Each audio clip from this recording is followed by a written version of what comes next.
mic is okay. She off your mic. Chai! Now wow, people wey suppose talk truth to power don't off mic. And if we talk, now 500,000 they go sama us, call them hate speech. But fear not, my ego don't come. Him go torchlight every corner, nooks and cranny of all these bad people where they spoil our country.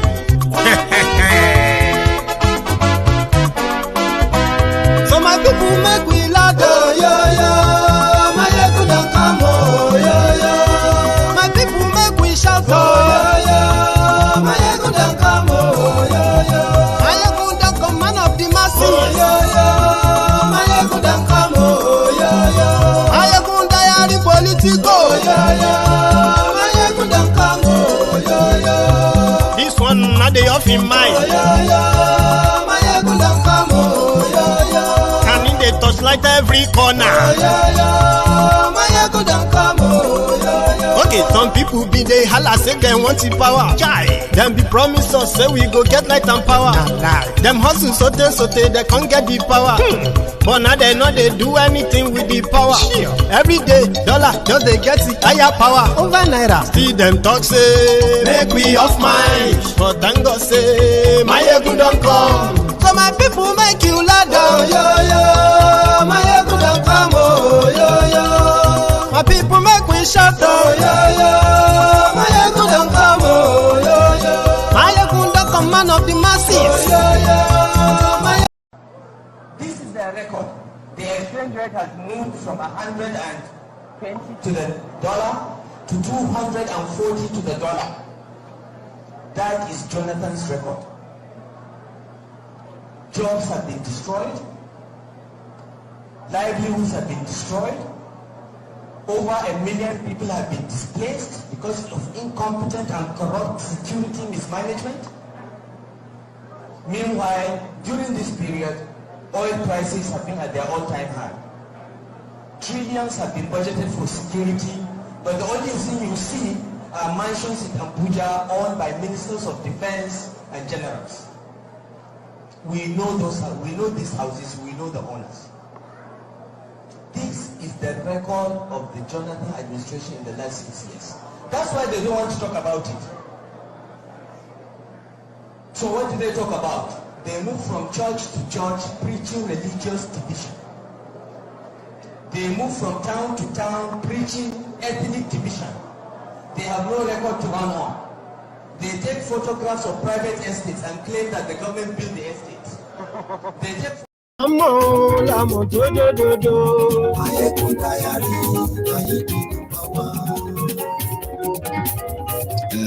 there. Good evening to you. Good afternoon to you. And good morning to you from wherever you are watching from. This is Mayegun Live. Àṣírí ọ̀jẹ̀lú kì í bò níbẹ̀ o. Bó bá ṣe eré, àní Máyégún máa wí. Thank you so much for joining me, and I apologize for starting late, but I'll make it up to you, all of you. I'll make your wait worth it. Godfatherism.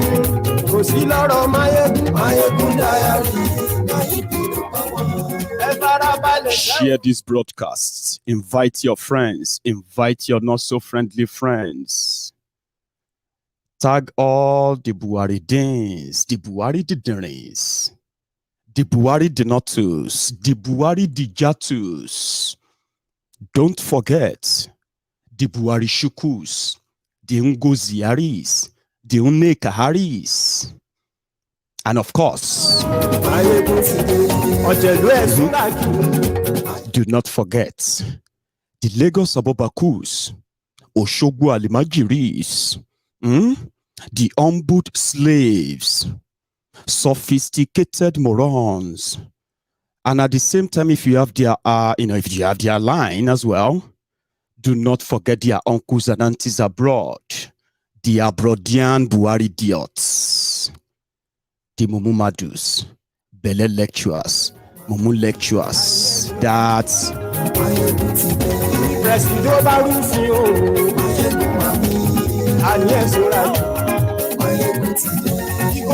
first, politicians would deny.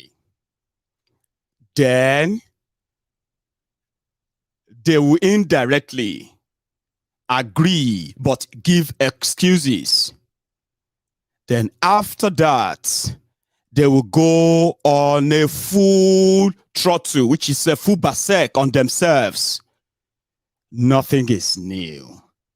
APC, Egbekegbe, is imploding, exploding.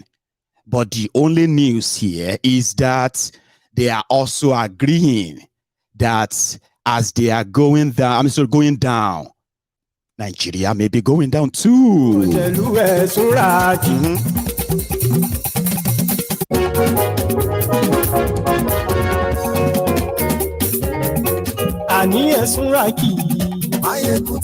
Tell them, share the broadcast, invite them, right? Like the broadcast, subscribe. If this is your first time, you are always going to be happy coming across this video from whatever platform or whichever one you are watching from. Subscribe, like, share, and relax. We're about to start.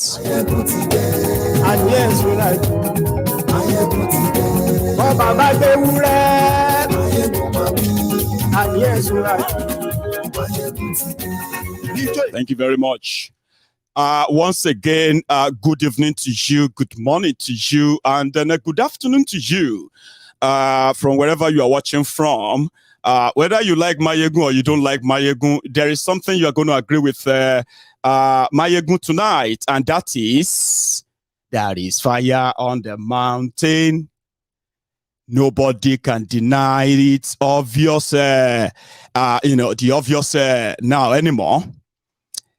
I told you, and I'm going to take you a little bit back the memory lane so that you can have an idea of where this is coming from. Just a few days ago, Rufai of Kaduna, the Kaduna little finger, has been crying everywhere they could give him a microphone and a camera. He's been to BBC Hausa. He's been to TVC 3 times. He's been to Arise Television once. And the reason is because he's crying out loud that some people inside the asshole rock are working to sabotage Tinubu from becoming your president. Same thing with Tinubu as well. He was the first person to blow the whistle, the dog whistle. Eba agbe epo pamọ́, egbe Naira pamọ́, a máa dìbò, a máa wọlé. He destroyed the Naira, took it from 200 Naira to 800 Naira. Attacking Boko Haram every turn. But here is the history. In January 2022, Tinubu, returning back from a medical trip in London, right, landed in Abuja and booked an appointment to see Boko Haram, where he told him that he's going to be running for president. But that was kind of unusual for a Lagos landlord, the man that created Lagos State for 6 days, rested on the 7th day, but forgot to actually add any real medical facility to that creation, right? So he went to Boko Haram to seek his permission. But there was something that happened. What was that? There were rumors that the asshole rock, right, they are not going to support Tinubu. How? There was an agreement. We had an agreement that, I will support him, and when he's done, it's going to be my turn. What changed? Well, Pastor Ruga will be running. No, Yemi would dare not. Yemi care. Yemi want to run for president. Laji, it's impossible. Well, it's going to run. And there's another person called Lawan, the Senate president. And there's another one too. And there's another one too. But we only have it narrowed down now to Lawan. How is that? What about Amici? He's also running. No. It's impossible. They can't be running. This was why Tifnumbu hurriedly returned back from London in January 2022 to go straight to Buhari and tell him to his face, I want to run for president. So with that, sending a signal that all of you who have me to contend with for that ticket, I want to see any of you who is going to really stand up, to challenge me. But that didn't deter them. But here is the deal. When the Aso Rock that they call the Aso Rock Cabal, now don't let me kind of hide it from you. When they talk about Aso Rock Cabal, the Aso Rock Cabal are the members of the old CPC of Buhari. Everyone else answer to them. Everyone else. So if you see anyone in Buhari's Aso Rock, working there, and you could trace him or her to CPC when Buhari was running to be president, there are those cabals people talk about all the time. Rufai is not in. However, the cabals don't have delegate control. So what did they do? They now compel Buhari to call the governors because now them get the states, now them get the delegates. Just tell them that this is the person you want and everybody should queue behind him. But when Buhari called all the governors, he only told them that they should let him choose his successor. He didn't name it the successor. He didn't name the candidate or the person. Right? However, when the governors led by Rufai and the rest, when they left Aso Rock Villa, met with Tifnumbu, they made a deal, got a deal that, wasn't really so straightforward, but under the circumstance, they've already shot themselves on the foot by coming public to say power must return to the south. Here is now the twist. The Kaba, CPC Kaba of Buhari, they want to keep the power in northern Nigeria. How many of you actually disbelieved that when this was shared on this platform over a year ago, that the plot is to keep the power in northern Nigeria because they've tested the fact that they could do anything and they believe they have the number. All they have to do is to get 1 or 2, 3 states here and there in southern Nigeria that is going to get paid and then get robbed, and they just make up the number and they can elect any president they want. They said that there was a video that this northern youth came out and said, everybody is saying they are going to be this, the power is going to be, no. They would decide who will become the next president. Yala and Co. You remember them? It was all because the CPC jihadist Kaaba inside the Aso Rock. That's the plan. The state governors who possibly controls the delegates are not in tune with that. So what would they do? They are already divided, right? But eventually, they will still have to play along with their public announcement. Power must go back to the southern Nigeria. That was how Kolu shook majority of them inside the Aso Rock. Remember this? That was when he shook all of them. Because the Kaaba that wanted to challenge him and stop him, they have no real delegates per se. Here you get, according to those states. So Kolu, as the Lord, right, was able to make a deal that all those governors, they handed over their delegates to Kolu.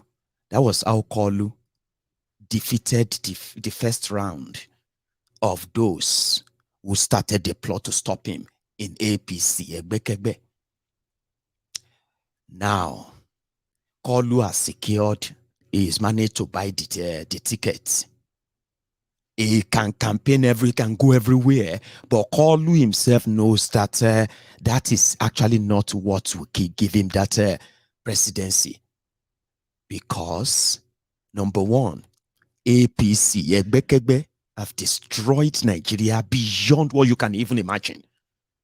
People can make up all their reality, leave that aside. In truth, meanwhile, how are you all coping with the scarcity of Naira? What is the Naira to Naira exchange rate today? You know, we usually talk about the dollars Naira exchange rates. Nigeria is in chaos right now. But Nigeria has been in chaos for 7 years that these rogues came in. The reason why Rufai and Co. and Tinubu are now screaming out today is not because of scarcity of currency. It's not because of scarcity of fuel. All of these states, governors, all these politicians, they have something called fuel dump. They don't buy fuel. Sure, you get. Don't let anybody lie to you that they are concerned that Nigeria, some people are trying to destroy Nigeria because they want Tinubu to stop. So they care for you. They don't care for you. Okay? All of them. From presidency to each state, they have places called fuel dump. At the same time, there is something called the first right to first refusal, first right to whatever. When it comes to central bank and money, whether na dollar, whether na pounds, or any forex that is passing through the Central Bank of Nigeria, that is passing through any bank, that is passing through any bureau de change in Nigeria, you know the first customers, the governors, the government houses. These are the places where those who trade in cash, these are the first point of call. So Tinubu is not going to lack any cash. Bury that narrative that they are complaining because of the cash they have. No. All those ones that you are suffering right now, they are just going to add more to how much you hate APC.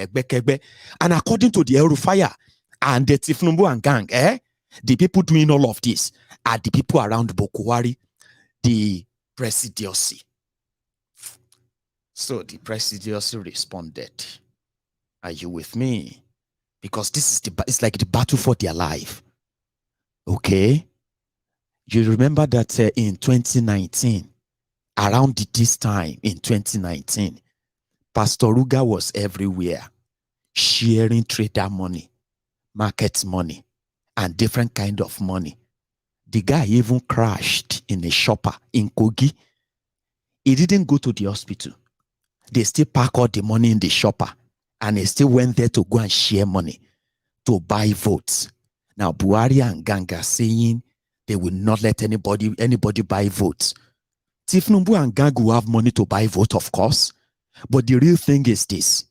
If Buhari says he will not let them do it, and within themselves, they know that they are already dealing with them. And Buhari is pretending that he's trying to do the right thing. Let me give you the picture. For them to win election, when they talk about structure, okay, you have two types of structures. The first one is called the incumbency structure. The incumbency structure gives you access to the unlimited federal government money. Not just that, also unlimited access to move the money across Nigeria unchecked, unhindered, and no record. This structure is very, very crucial during election in Nigeria. So even if they have the money, but they don't have the system that allows them to move that money conveniently to the places they want to move them to. If they have people they are going to smuggle in with fake ID, fake voters card, and the rest, the system they need a system that is not going to checkmate that. This is what Buhari is not offering. His body language is everything. They've done so many meetings and all of that. Nothing is forthcoming. And the whole thing is closing in and closing in and closing in. That is why they have to deploy the final push What is that final push? Let's point the fingers at those who want us to lose the election. Not because we don't have good programs for you. Since you have been watching Tinubu video on social media, be honest. Apart from the time that he's reading those things from the papers, even when he's reading them, they don't really make much sense. Tell me, how many times have you listened to Tinubu's video anywhere that it make any sense that relates to what Nigeria is facing right now? If he's not turning the whole thing to revive a crusade, God bless you, God bless your children, it will result into different insultive, abusive words, calling his opponents names, bragging, and talking about those who are trying to betray him. Say the truth. So, how do you think they're going to pull it off? If their own network of out, you know what I mean? Now, the second part is this. They now believe that their rank, Tinubu's campaign, presidential council, this is no longer APC anymore. This is now like bigger. Here you get. For them to speak out, it simply means, the thing don't reach cutthroat. But the first person to respond after after Kaduna Little Fingers outbursts. In one of those outbursts, let me share that with you.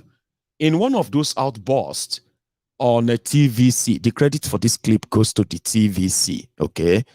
And please pray for me, because the last time they actually had to report one of my broadcasts because of the Tinubu's video, they reported it and said, well, copyright.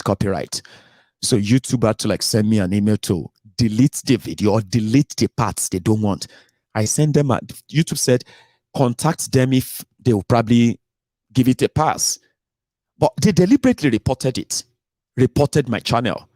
So YouTube now said, I now reach out to them and say, well, I'm so sorry that, because I believe that whatever politician says anywhere, should never be copyrighted. It is for public consumption. They are talking about the people, and then I am one of those people. I am one of those that will be affected by whatever they do, whether I am there or not, whether I am actually voting for them or not, whether I am even voting at all or not. Whatever is the outcome, whatever they do, the people need to know. So I reached out and they were like, no, you need to delete it. Okay. So I deleted it, but I am begging them now, okay? This is just for educational purpose only. This is where they ranted. The last one, which is direct at the Buhari's presidency. This is now like APC versus APC. Here you get APC. APC is trying to rescue Nigerians from the ruins and destruction of APC, because APC is trying to sabotage APC from rescue Nigerians from APC. That's the irony. It will turn your head until you're like, okay, fine, I understand, even if you don't. Yeah? Let's start with this. This is recent. No, don't let us start with this. Let's start with the Shitima, who was throwing the first jibe during their primaries and all that. And it was like, where were the Buhari's men when Tinubu was doing everything to make Buhari president? Then we'll come back to Rufai. Okay, listen to this. Over personal gains. In 2015, some candidates with very huge war chests were itching to clinch the ticket of the APC. Like a Rock of Gibraltar, Ashwaju, and his progressive team stood solidly behind the candidature of President Muhammadu Buhari. My simple question, distinguished ladies and gentlemen, where were the new members of what I call the Buhari's Church of Latter-day Saints? Why were they? We knew where their political loyalty lies at that particular convention when President Muhammadu Buhari emerged as the presidential candidate of the APC. Why were they?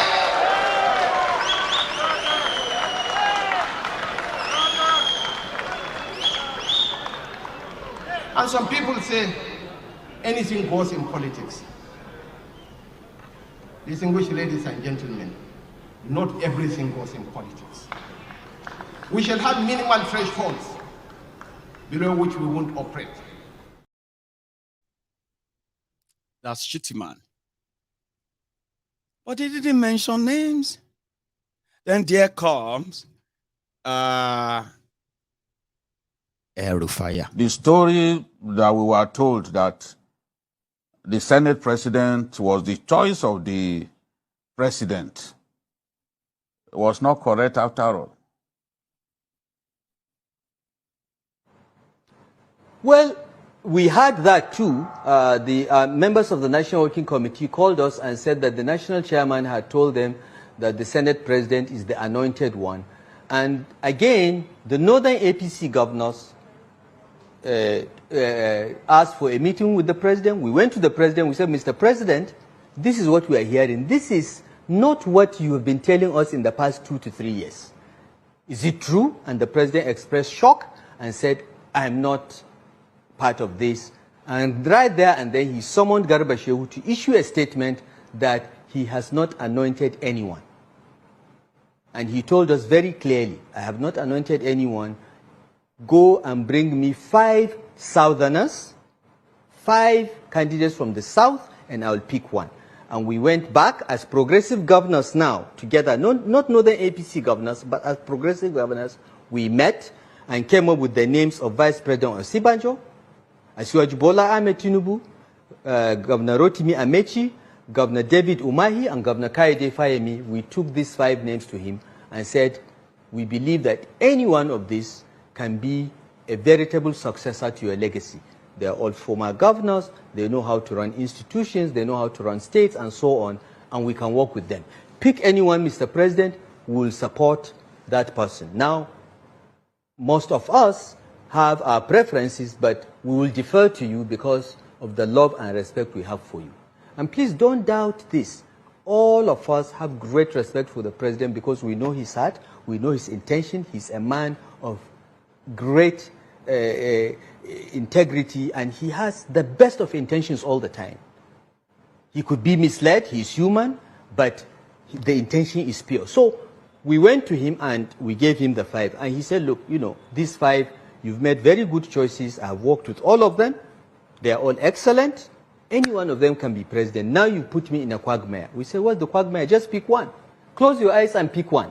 He said, no, they are all my brothers or children. Let the democratic process produce the winner. And that's how we went to the primaries. The attempt to force a consensus around one person failed because the president insisted the democratic process must produce a person. Now, again, I'm back to those elements in the villa. They were the ones that wanted that candidate, and they didn't even have the courtesy to call us as governors and tell us this is what we want, so that we can have a discussion on the matter or even give our own views. But we didn't matter. We didn't matter. It was convenient to hide behind the president's name and say the president said, as if we cannot go to the president and ask him. And this is their modus operandi. The president said. Now, people like me that can go to the president and say, Mr. President, I was told this, did you say it? Are the most hated. Because I have that relationship with the president, I can always go to him and speak directly. And this is why I'm the enemy of most of them, along with some of us. Excellency, some years back, you complained about some elements in the same Aso Rock, some of them that were originally in the PDP, or perhaps they are even still in the PDP. In an interview that you granted Sunday Trust also at that time, the president's wife has also complained about some of these elements and the fact that they were making it difficult for the president to proceed at the right pace to guarantee Nigeria's growth and development. Many people have also said that some of these elements are openly working for the candidate of the PDP. The governor of Rivers State said about 3 months ago that the candidate of the PDP was being led to believe by people in the villa that he would be elected president of Nigeria. Don't you think it's about time that these elements who are trying to cause your party to be hated by Nigerians are unmasked?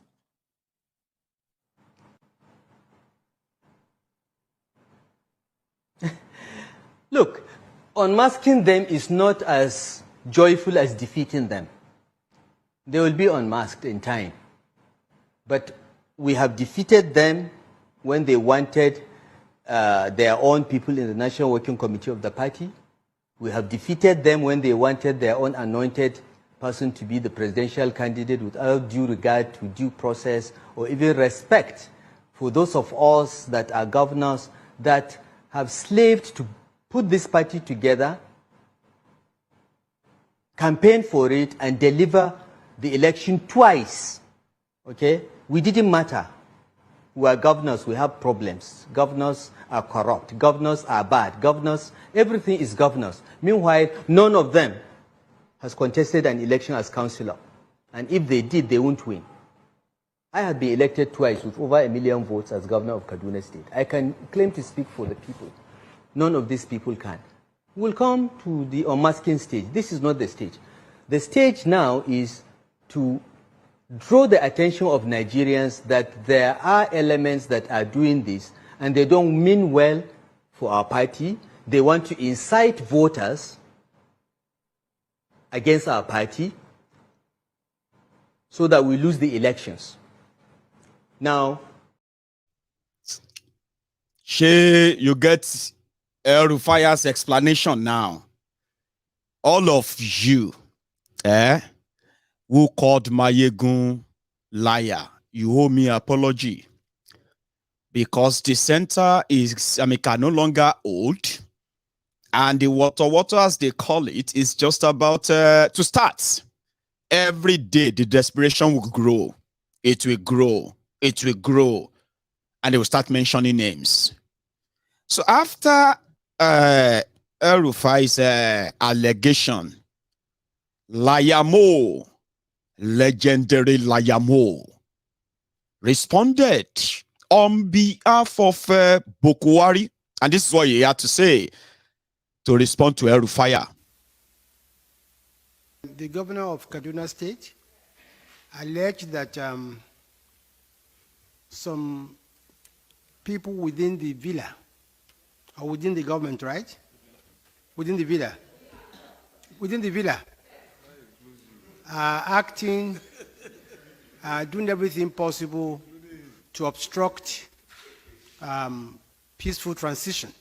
No, see, on a more serious note, one thing I can assure you is that no matter who, this administration is focused and determined to ensure a free and fair election. And I think this administration and those that matter now, who are the most important person in this administration to me is Mr. President. And I think he has shown by words and by deed that he is committed to a free, fair, and credible election. And fair, free, and credible election actually means not favoring anybody or disadvantaging anybody. And everywhere he goes, he makes that very clear. Even as recently as Friday, when he was in Daura, he said the same thing. So if there's anybody who's working against any candidate, we don't know officially. Now, the other question about the Transparency International rating of Nigeria, and my position is the same. Well, you see, we're not fighting corruption because we want to impress Transparency International or any organization whatsoever. We are fighting corruption because we believe if you don't fight corruption, there will be no growth, either in terms of, the economy or even political. Therefore, what we do and what we have put in place to fight corruption is not because we want to be rated by anybody. If, for instance, what we are doing catches the attention of Transparency International and they improve and they give us better marks, so well and good. However, I can assure you that we do not, as a government, know what template TI is using. But whatever template they are using is clearly oblivious of what this administration is doing to fight corruption. Corruption fighting is not just by how many people have you arrested, how many people have you tried, how many people have you convicted. Of course, that even in that respect, we have a very impressive record. Is it EFCC? Is it ICPC? But you see, you should look at what we are doing even to make corrupt practices almost impossible or difficult. I'll just give you 2 examples. For instance, this administration, when funds were returned. Okay. Let me save you. Everything he says is lies. Okay, everything everything that comes out of his mouth is a lie. He's about to lie to you. When he tells you, okay, let me give you an example. Let me save you from liar Mo. And for those who don't know that man very well, okay, where is he? It's the liar Mo. I will ask him to introduce himself to you. Who is liar Mo? My name, as it appears on your CV, is my correct name, which is Lai Mohammed. Please don't believe what they say on the social media. They call me all sorts of names there. I used to ignore it until one day when my 7-year-old grandson called me and said, "Grandpa, tell me the truth. Why do they call you Liar Mohammed?" I looked at him. What do you say to a 7-year-old son? How do you explain politics to him? So I said, no. He's about to lie again. Instead of coming clean that because I lie for a living, I am Joseph Goebbels of APC. Egbekegbe. He lies for a living. Old man, oh. He's a legend, by the way, and he's been so quiet until now when El Rufai accused the asshole rock of sabotaging Tinubu. Who is the best person to tell the story? Liar Mo. If you put 1,000 microphones in front of Liar Mohammed, this is so unique, right? He will lie to each of them. I mean, every one of them. Different lies. He will tell different lie to every microphone in that bunch. He's a legend. No, we don't know about that too. Anybody walking against? No. What would he say? And that is where El Rufai comes back in. Listen, Layamo knows what I am talking about. He may not want to say it. He knows the people I'm talking about.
hang on. I don't know what's going on, right? Something happened there, right? I actually thought you were seeing that, but for some reason, I just figured out that I'm the one on the screen, like drinking and sipping my tea and watching. Can you hear me? Is the sound back? Yeah. You see, I told you. I may wake up tomorrow and then get a strike that says that your last video has been reported. Just pray for me. Sure you get, but I mean, I will still speak my mouth. I will still show you what I have. And I'll go to bed happy.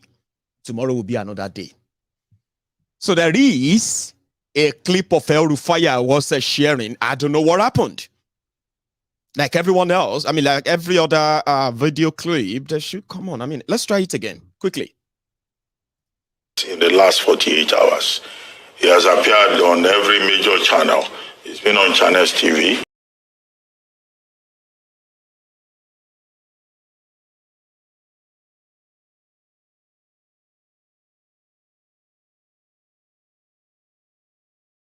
Okay, I think that clip has a problem. Okay, so I'm just going to pass. So if the clip continues to like pop up in a way that is not showing out there, something else, we'll just go to something else. That was a very, very good clip that would have made so much sense because he was talking about the people behind the sabotaging of Tinubu. He said these people are northerners. These guys, in Buhari's government, they are from the north. And I told you, I said they are CPC guys.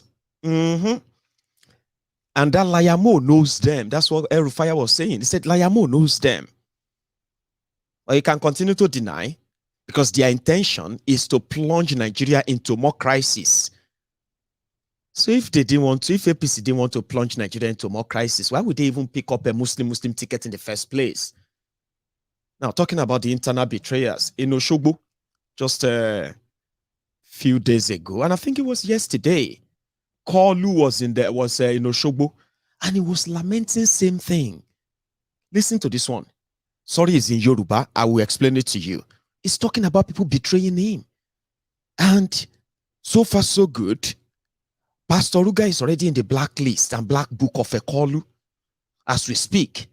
In fact, he's describing him as somebody that if he wants to go, I mean, okay, listen.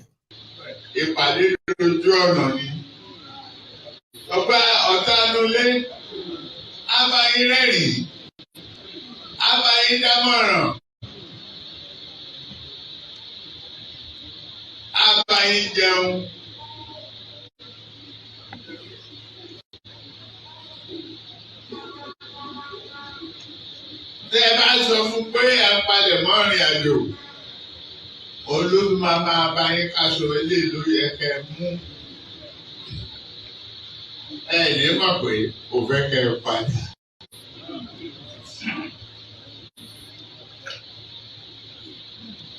Bọ́tí Ọlọ́run ló lù rà padà. Ó ń lọ̀gá gbogbo ayé. Ẹ gbogbo yín wá lé o. Ẹnìkan ò ní mí. Ìbànújẹ́ ò ní bá yín. Ẹ rí ilé ìtẹ́gbọ̀n yìí.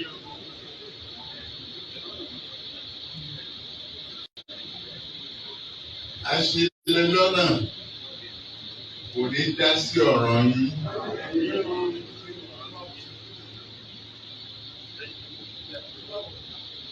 Mo sọ fún Buhari pé wọ́n fẹ́ ṣì ẹ́ lọ́nà.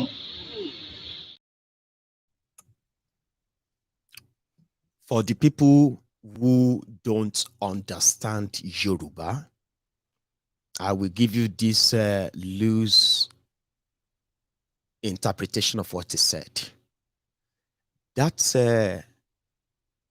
Tinubu addressing the royal fathers in Osun yesterday, where he went for his presidential campaign on a lamentation upon lamentation, cries upon cries.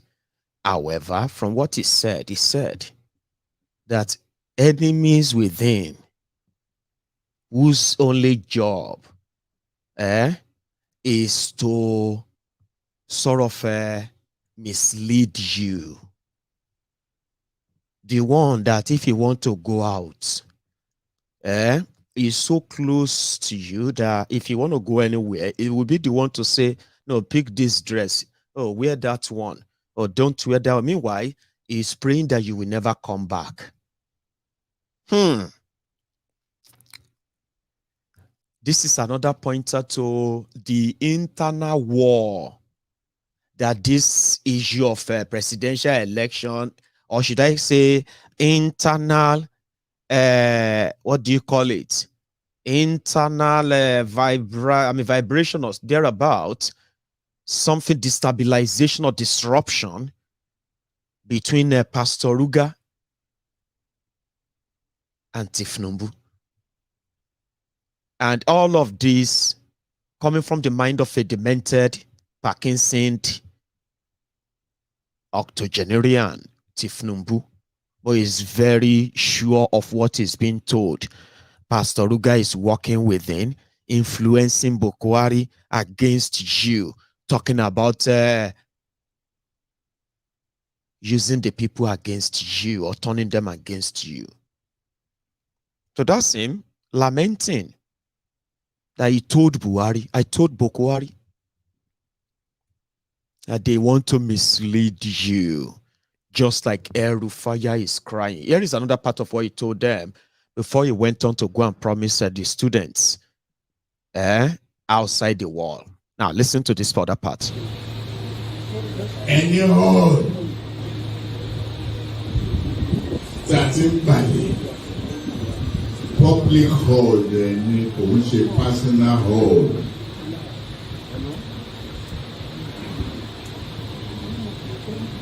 Wọ́n lè ti torí pé ìkọyí kan ọmọdé àyín sábẹ́ búkà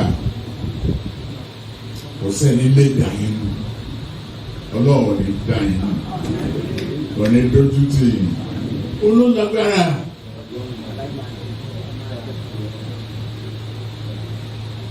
Ẹni tó bá wù ú ló ń pè fún.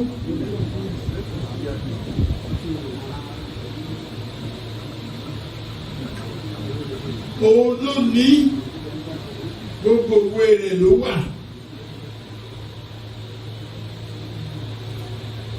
Ó lóun lè gbé fún ẹ fún ìgbà kan. Tó o bá lò bóun ṣe fẹ́. Òun á fi ilẹ̀ òun á fàlùbáríkà lé. Tó o bá dẹ̀ ló bóun ṣe fẹ́, kò sí bó o ṣe ní ìmọ̀ tó. Òun á gbà lọ́wọ́ ẹ, àwọn tó gbé fẹ́ lòdì. O lẹ́nu àti béèrè, o láyà láti béèrè pé kí ló dé ìwọ Ọlọ́run kí ló ṣe báyìí. Orí òun ní ọba tó tóbi jùlọ. Òun ní ọba wọn gbàgbà rẹ̀ òun yẹ ẹ lónìí.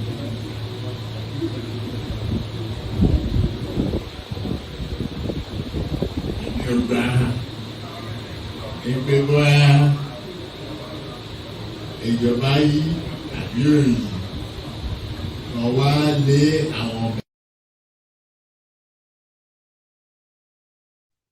I'm sorry. Number one, right? Interpreting what he said is much better for you to be actually to understand Yoruba and listen to all of that. It's frustrating. It didn't make any sense, but I'll tell you what he said. That's him addressing the royal fathers in Osun to talk to them about his manifesto, talk to them about his programs, and how he's going to come by them, possibly sharing them with the same royal fathers. But throughout that 2-minute clip that you just watched, he was lamenting, and you could tell where the lamentation is coming from and why. From what he said, only God gives power. Only God chooses who is going to become powerful. and he chooses when it to take away the power. Because God said, I am only borrowing you. Okay? It's just like I'm just borrowing you for a time. That's why I'm giving you this power. I may take it away from you and give to another person. Because God is the highest over kings. And he believed that whether power is going to change hand or power is going to turn or it's not going to change, only God knows. That's why he said in that 2 minutes, lamentation of how much he expected the support, which is normally that's how they do it in Nigeria. We just don't know why Buhari is not giving him that yet. Because I've told you, don't bank on it too. Don't go to Sibra and be like, they are fighting. Yeah. No. You know why they are fighting. You know the depth of their wrangling and all of that. Until they destroy themselves. You have no kind of reason to rejoice. Whatever happiness you think you are enjoying right now is momentary. These guys are criminals. And when the stakes are down, finally, when they push, come, I've been a shove, come to push, I've been a push, come to shove, whichever of the two, they always win. The system always wins. Have you ever noticed? When the criminals are fighting themselves within the rotten system, the losers are always the people. When the criminals are united and happy together, the people are also the losers. Because most of the time, your joy, your rejoice, and every other thing that you are celebrating are premature because they are momentary. Until they destroy themselves, that's exactly when you should probably start rejoicing. But here is the worry. For them, not for me. They are worried that all this wrangling is going to destroy Nigeria. And Nigeria may either enter a coup or a civil war or a revolution, something that may completely get out of hand. Are you watching me from Ibadan? For example, if you are watching me from Ibadan today, and what you witnessed today because of no Naira and all those banks, around there, Agodi, Gate, Ojo, and all those routes, and all, Iwo, all of you who saw what happened in Ibadan today, God help your souls. Now, all of these are the making of all these criminals because they are fighting themselves for power. And you are suffering it as you are today. So they are worried that this whole thing may actually bring Nigeria down. APC may bring Nigeria down with them as they are going down. No wonder Kolu prays everywhere he goes.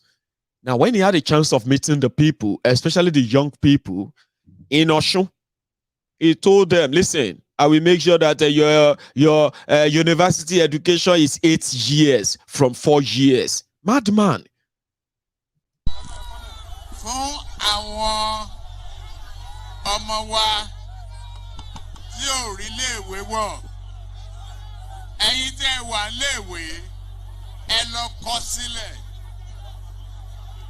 Ẹ pè mí ní ọmọ àlè tí ọjọ́ yín bá kọjá ọdún 8.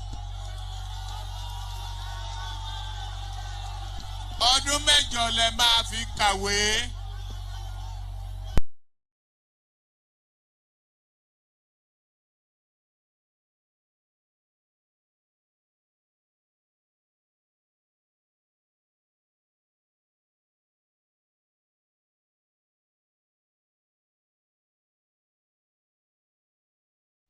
Okay, I'll get you a better one next time, okay? Or you heard him clearly, Abi? To all our children who are unable to gain admission to universities. In fact, to all of you who are in universities right now, call me bastard if you don't spend 8 years in that university, because you will spend 8 years in that university. For all your 4 years courses, call me bastard if you don't spend 8 years. Some people said, Tinubu is all right, it's fine. No, I don't believe that. I mean, some of you believe that there is hell, there is heaven. If you do good, you go to heaven. If you do bad, you go to hell. Liars, liars, pants on fire. If you lie too much, you end in hell. Sure, you know that kind of thing, eh? But majority of you that threaten everybody with hellfire and heaven and all those places that you have become consultant to God for, you are now giving and finding excuses for a sick man, interpreting the language of a sick man that we can hear loud and clear. Somebody said, define sick, Mayegun. Show ni problem ni. How can I describe sickness to somebody who himself is probably sick too? They are there. They said, somebody even challenged me. Shut up your mouth, Mayegun, you this Mayegun. Tinubu is a genius. Do you know if Tinubu is going to make sure that all of the education in Nigeria will end in 8 years? That's what one will said. From kindergarten to university, first degree, everything 8 years. I said, even Tinubu will not go any school. How you won't take no? Let's be honest. How you won't take no? Say they're from the Western world. I said, which Western world? Which one are you talking about? That is a caller Wale from Isale. What do you call it? What do you call that place? Ajangbadi. Caller Wale from Ajangbadi. Or caller Wale from Amukoko. Caller Wale, I mean, you're from Amukoko. Lying down in that dark room. And he's there talking about the Western world education. Because Tinubu is a genius. I said, a sick man. Anyway, from the heart, from the abundance of heart, the mouth speaketh. I don't know if I said that right anyway, but sorry. That's the only thing I remember. He also told them this, which is, as usual, listen.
I told you, most of the time when he managed to say anything, he turns the whole thing to revival, rally, crusade, and he will start praying for them.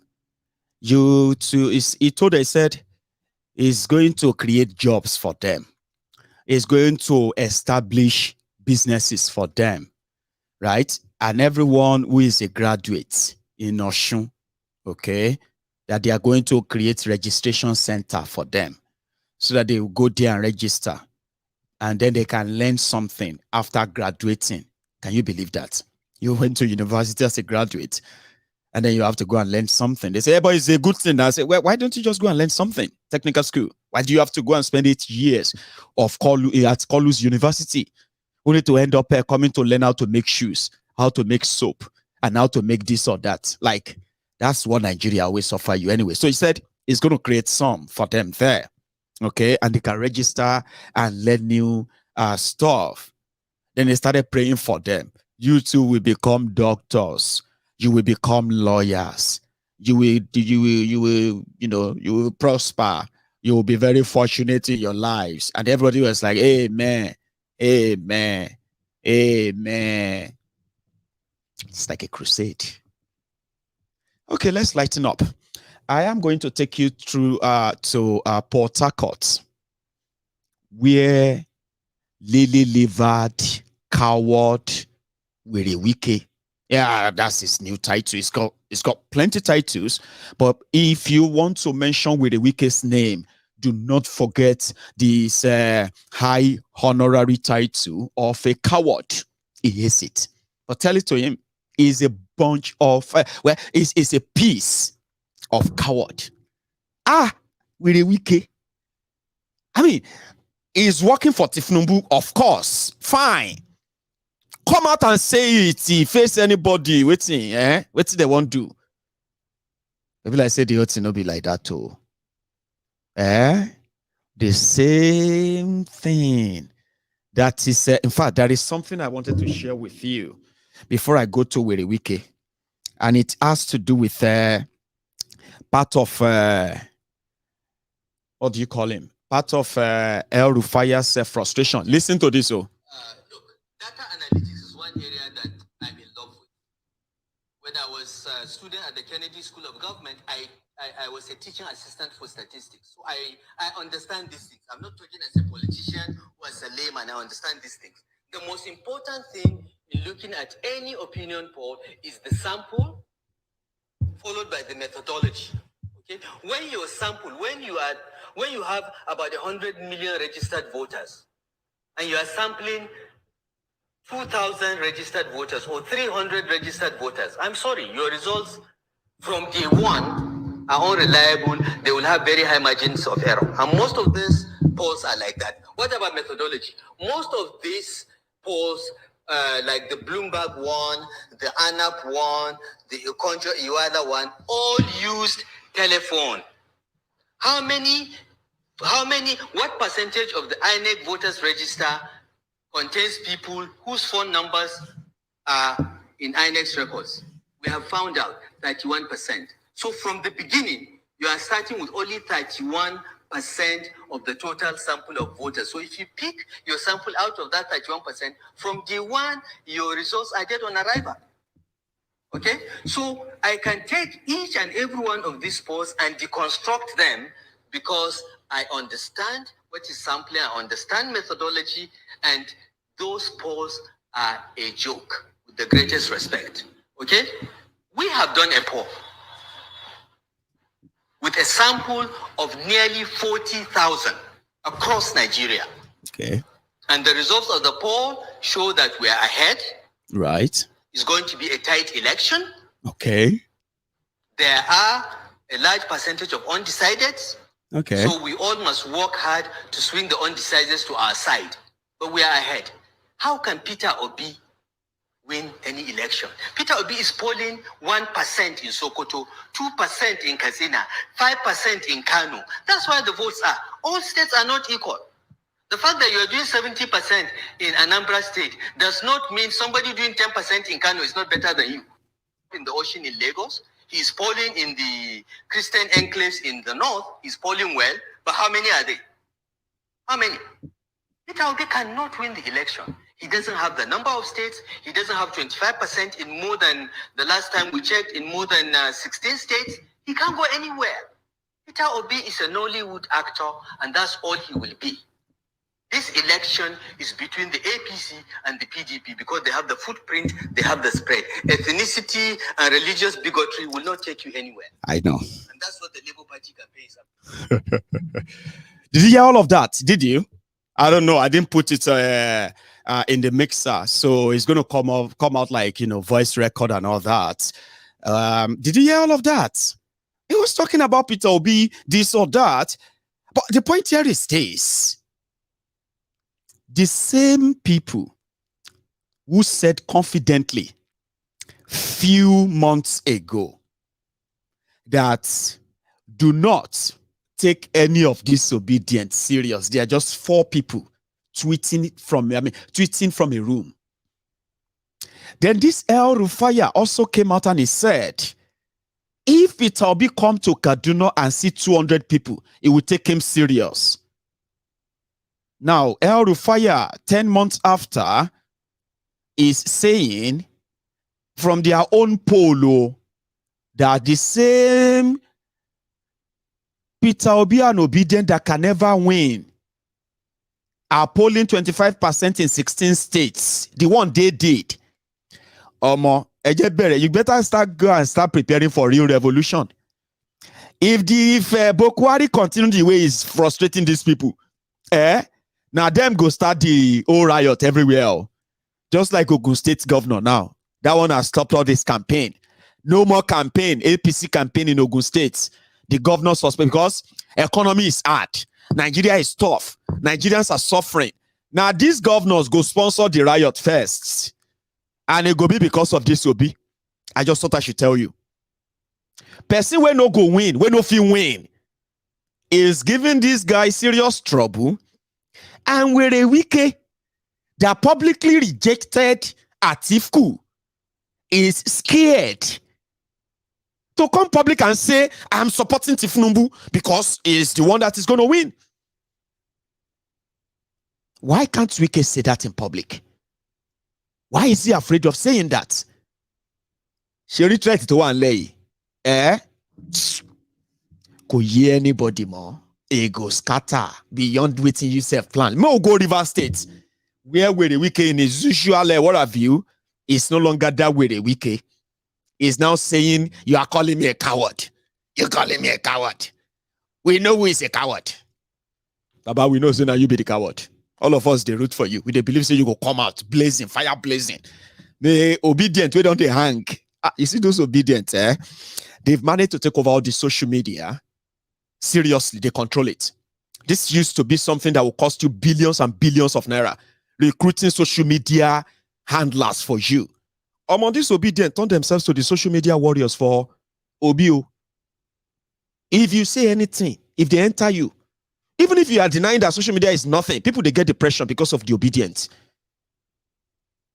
As Werey Wike mad rich, since vote no day Twitter, vote no day social media, Baba, Werey Wike came out and said he never told us that he was going to publicly announce his candidate. Baba, announce your candidate, we day your back. Nothing they happen. Oh man, no be man. Fear, now your mate. Or obedience, now your mate. Then be the real threat too. Let's go to River State like I said. I want to say this. The man who through justice, fairness and equity has simplified River State. May we invite His Excellency, the Executive Governor of River State, yes, Werey Wike, C.O.N. Africa, G.C.S.S. Alliance, Power of the Thoughts, and live in music. Oh my God, that's who I adore. Oh my God, that's your BBC, that's your BBC. Oh my God, yeah.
Okay.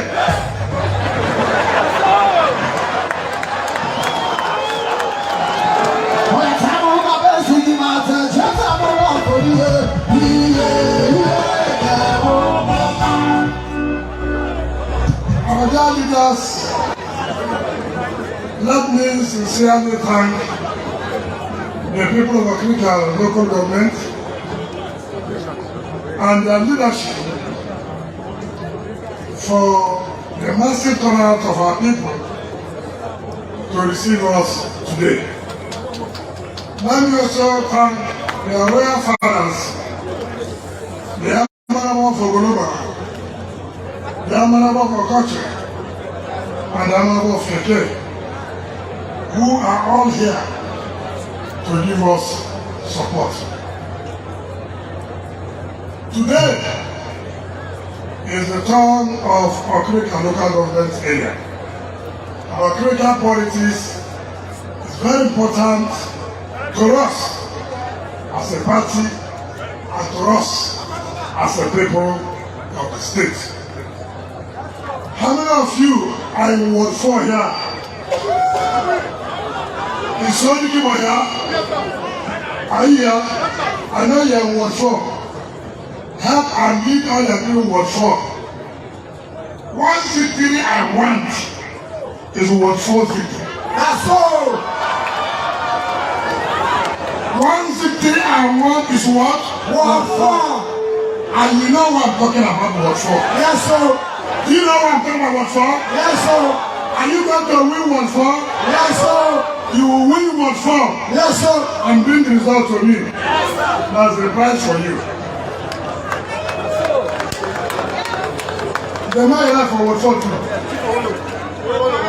Oh, no. Yes, yes. No, we have won. Now let me tell you, the Corona candidate has said consolidation and continuity. The council chairman, while he was speaking, he said, since 2015 we came on board, there will be peace in our country. Is it not? It is. No local government can grow without peace. And therefore, the peace we have maintained in collaboration with the council chairman, our council chairman, and the traditional rulers and the stakeholders of this local government. The incoming governor will continue to maintain that peace so that we can enjoy development in our country. I'm praying to God Almighty, and which I know I will. When we came here, we did the phase 1 of agriculture internal roads. We are doing the phase 2 of agriculture internal road, which must be completed before we leave office. When we awarded the Sanfield that somebody took before, when we awarded it, so that I can have more land for the development of Kenya. Let me say this clearly. Some people said I cancelled Werey because I was afraid of the massive mobilization they want to do. Fine. Mobilize it for vote. You don't need. Nobody mobilize it for vote. They go. They are jubilating. That was why they caused the crisis that led us to cancel that Werey, because they know they would have been exposed, but they have nobody to mobilize. But every day is for the thief. One day for the owner. One day will come. We'll even give them this fee to come. They will not see people to come. They said, I'm a coward. I did not know who I'm going to support.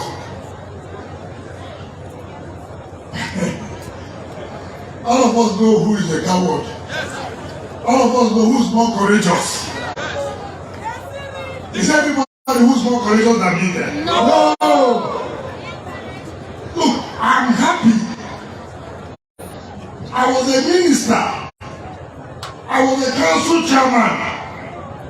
I go home happy and I tell my people, I point the people of Mexico. See, when I was a minister, when I was chairman of council, when I was chief of staff, see what I brought to the community. Right? Yes. Let them point. In Okrika, one project, one. Did I bring anyone? No. He didn't name anyone. Did you see how he is a politician? You get. Now they take them serious. But I actually took him serious, so. You know. Now he's saying that people saying he's a coward, Let me change the whole subject. So instead of saying, okay, I'm not a coward, I'm supporting Tinubu. Well, you can't tell them in Okrika. Or maybe you did tell them in another. Here is another clip. Let's watch this. Now they will win the election.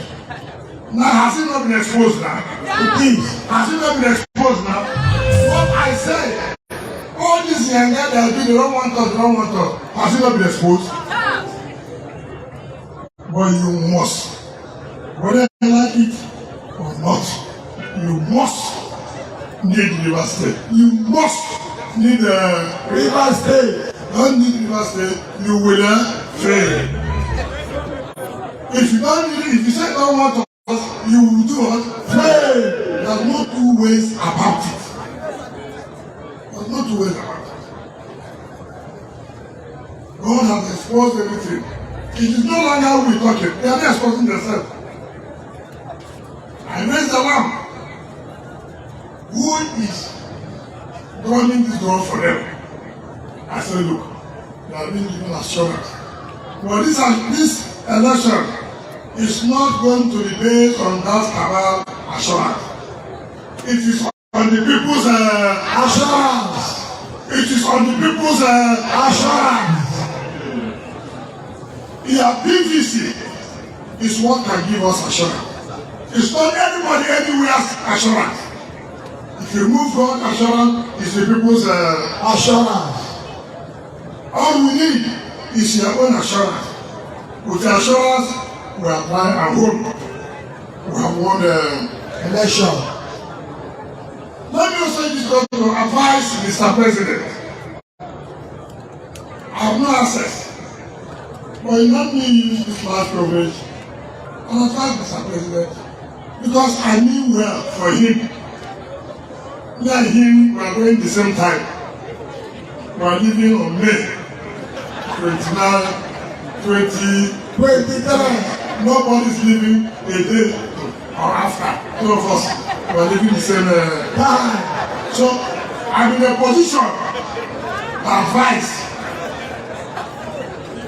If anybody who advances him or who is advancing him on what is going on now about the so-called design of Naira or the black, the old notoriety, that person does not love him. That person does not do what? Love him. If anybody is saying that you want to fight politicians now, or you are fighting corruption, Mr. President, ask us. 3 months, you are going. 3 months. It's now. The whole corruption will end. Is this 3 months you are going? The whole corruption will end? No way. It is not possible. Mr. President, it is not possible. We can go back and look at the policy. Why the governor of Central Bank, even when he wanted to contest for president, why did he not bring this policy then? Why?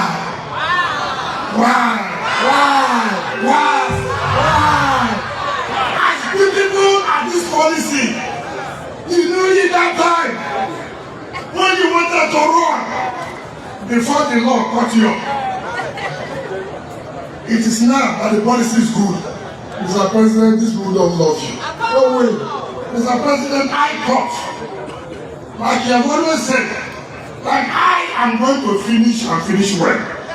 Mr. President, I would also want you to finish and finish well. This one is anti-people. This policy is what? Anti-people. The note is not there. The new Naira is not there. Even when I... Are you following the pattern, by the way? Are you? Yeah, I've told you. Politicians don't get party per se. They just need a vehicle to access power, and they'll do anything to get that. And they will say anything as well to keep it. Werey Wike is joining Rufai to plead with Buhari. This policy, they want to use it so the APC will lose. Who should be celebrating? Okay, you have no idea. That who should be celebrating that APC Egbekegbe is doing this? That they are not packaging lies for you just few days before the charade election until after that, like they did in 2019. Abi? Who should be happy? Well, Baba don't enter contracts. If you think that this is Nigeria, everybody needs to speak up. Oh yeah, they play. The man that is leading the charge and those who are like making sure that a riot will soon start almost everywhere in Nigeria soon. All of this are not because they want you to have access to Naira.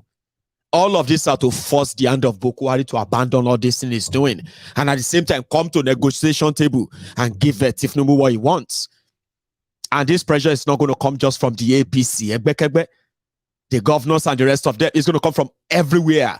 About deal, don't be deal. And they're going to use you. Same way, Buhari's cabal, Emefiole and gang decided to ration your access to these new notes. Even when they know that the banks are collaborating with some of these politicians, ferrying those new notes to them behind the closed door. So they are both of them are going to use you. The cabal are using you for you to be more frustrated, and you will further reject APC. Egbekegbe. The Tinubu and gang, they are working round the clock to ensure that your anger, your rage, surprisingly, you're going to channel it towards Buhari and not to them. It's a risky game, but they are ready for it. But 7 years, 8 years ago, these cold-hearted criminals that will never take responsibility for anything. Rufai, 7 years ago. This is their record. The exchange rate has moved from 120 to the dollar to 240 to the dollar. That is Jonathan's record. Jobs have been destroyed. Livelihoods have been destroyed. Over 1 million people have been displaced because of incompetent and corrupt security mismanagement. Meanwhile, during this period, oil prices have been at their all-time high. Trillions have been budgeted for security, but the only thing you see are mansions in Abuja owned by ministers of defense and generals. We know these houses, we know the owners. This is the record of the Jonathan administration in the last 6 years. That's why they don't want to talk about it. So what do they talk about? They move from church to church preaching religious division. They move from town to town preaching ethnic division. They have no record to run on. They take photographs of private estates and claim that the government built the estates. They take photographs of railway bullet trains from Port Harcourt and claim that it's federal government train system. They lie for a living. Do not believe anything they say. Even when they say good morning, check, it is probably evening.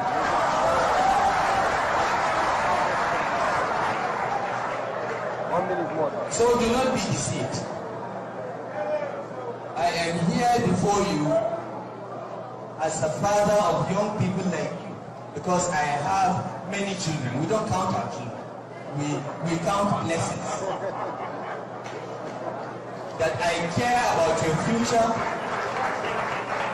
We all care about your future because we have children too. And we want you to stand up and vote for change. On that day, you get your BBCs. Don't be intimidated by anyone in uniform.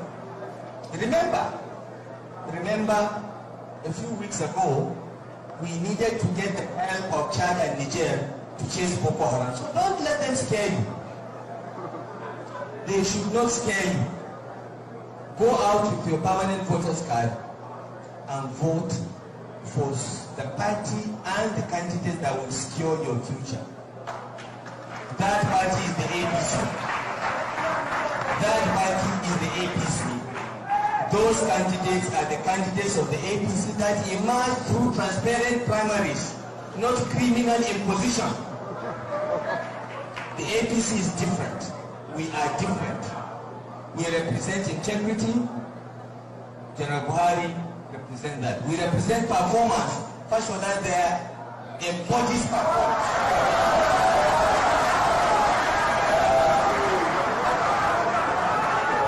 We represent courage and standing for what is right. Governor Amechi represents that. We represent honor. Governor Fahimi is the only politician in Nigeria's history that congratulated his opponent, even when he knew he was raped. That is the APC. Compare us with the other criminal enterprise. Thank you very much.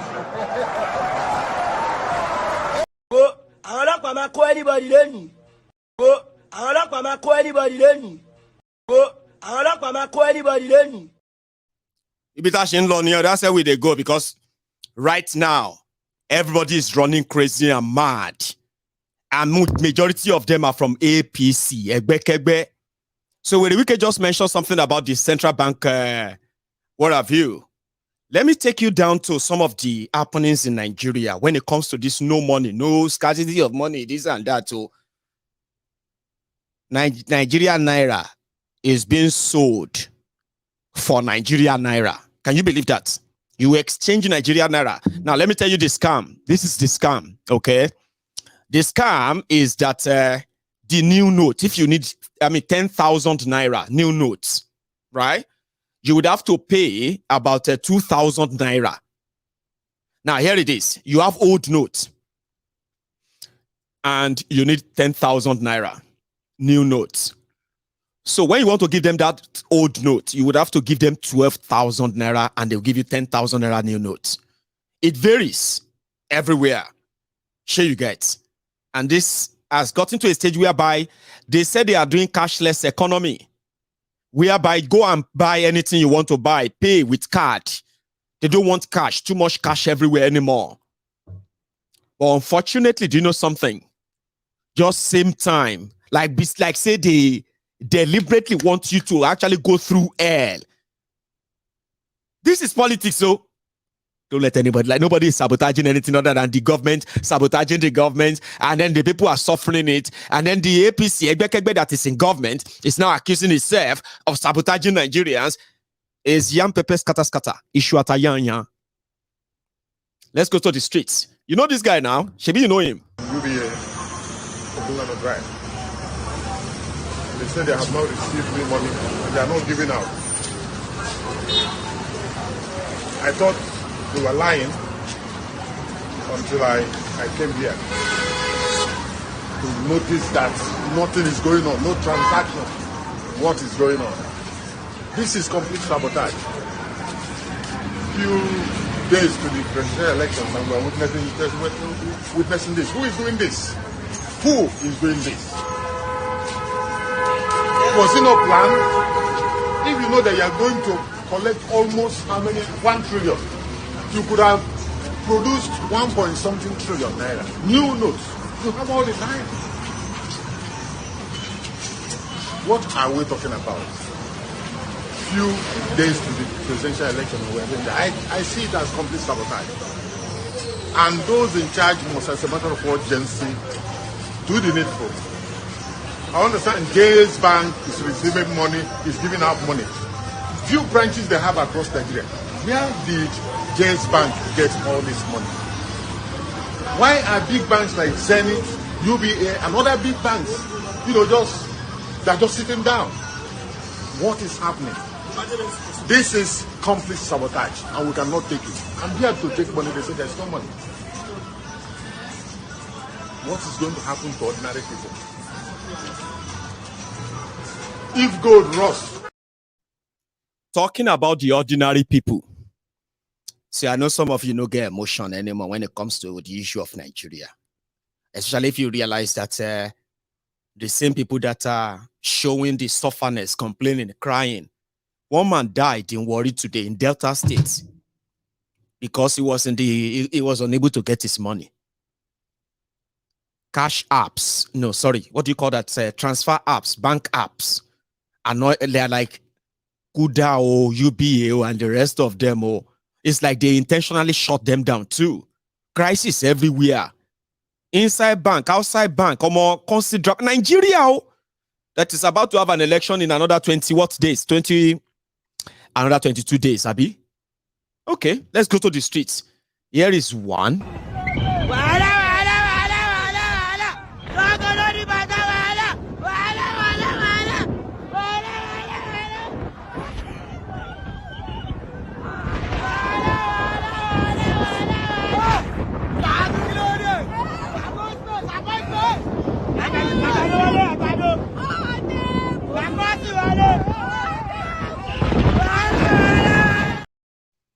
Customers are now attacking banks because they are unable to have access to their money. But before they started attacking banks from outside, bank premises from outside, inside the banks is another chaos. Nigeria will stress you, break you, can't disgrace you until your internal, the man in you, is totally broken.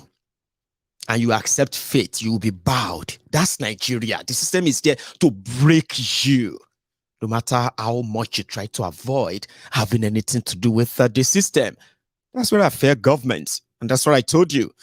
That if you fail to participate in politics, then you shouldn't complain when your inferiors would have to be those who rule over you. They make laws, they pass the law, they take decisions, and they don't give a damn about anybody. I mean, political education. Look at this man.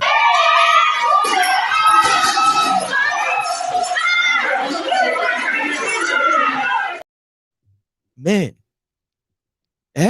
Some people's fathers, some people's husband, love of my life, LOML, LOML, love of my life. And here is another one. An old man.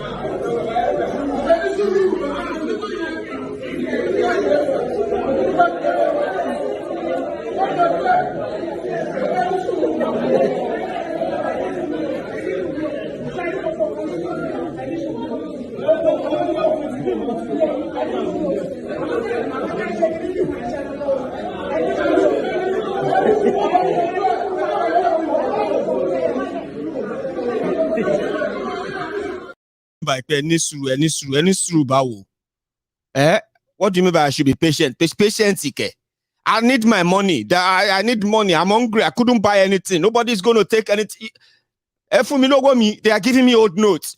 How are you giving me old? You know what I mean? Drama. Some people are actually sleeping next to the cash machine, ATM. Yeah.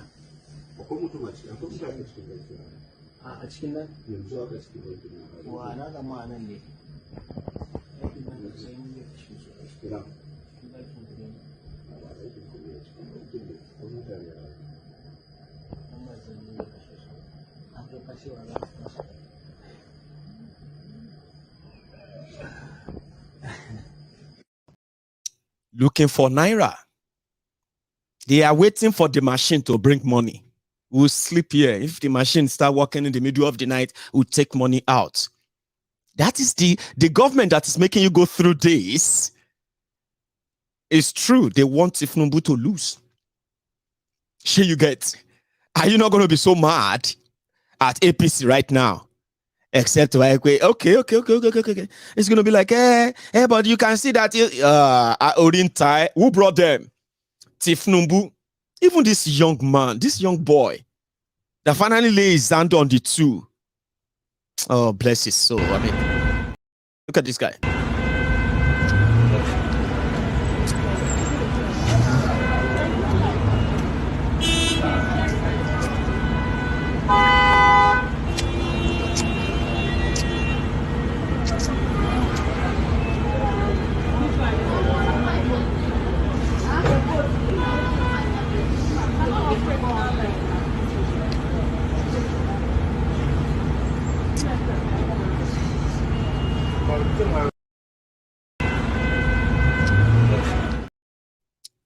God bless his heart. He's trying to be sure what's going on here. The same person is here. Why is he in blue here? Why is he red here? Oh, cashless economy of Emefiole. In Ibadan, those ones are not even checking. Now what you see, you go to check, Abi. In Ibadan, Gatey. This is what happened today.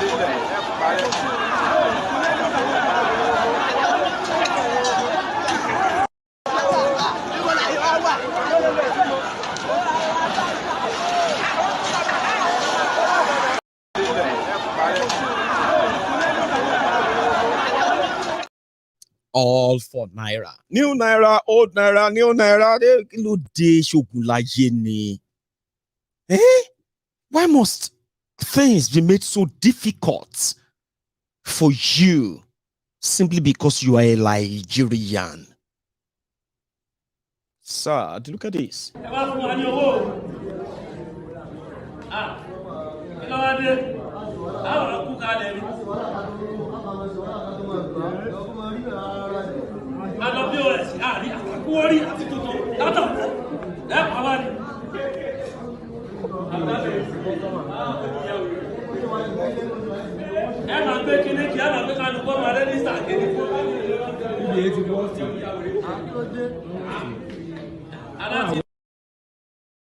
Bawani. You want to kill us? We went to these are not people, these are not poor people. Now, person will get money for bank, they go bank, they complain. You know that. So I hope you understand that, by the way. If you don't have any money in the bank, you don't go there and start sitting on the floor. These are people who get money. But Nigeria is always there to frustrate your life until it takes their life. Some people are like, why you know they pity them, Jare? They are the people, same people who go vote APC, Jare, Baba. I know they pity them. You see, you need to do. Yes, you need to pity them. Because as it be so, Baba, they say when the poor have nothing to eat anymore, they go eat the rich. But guess what? The real one will steal money, we rich.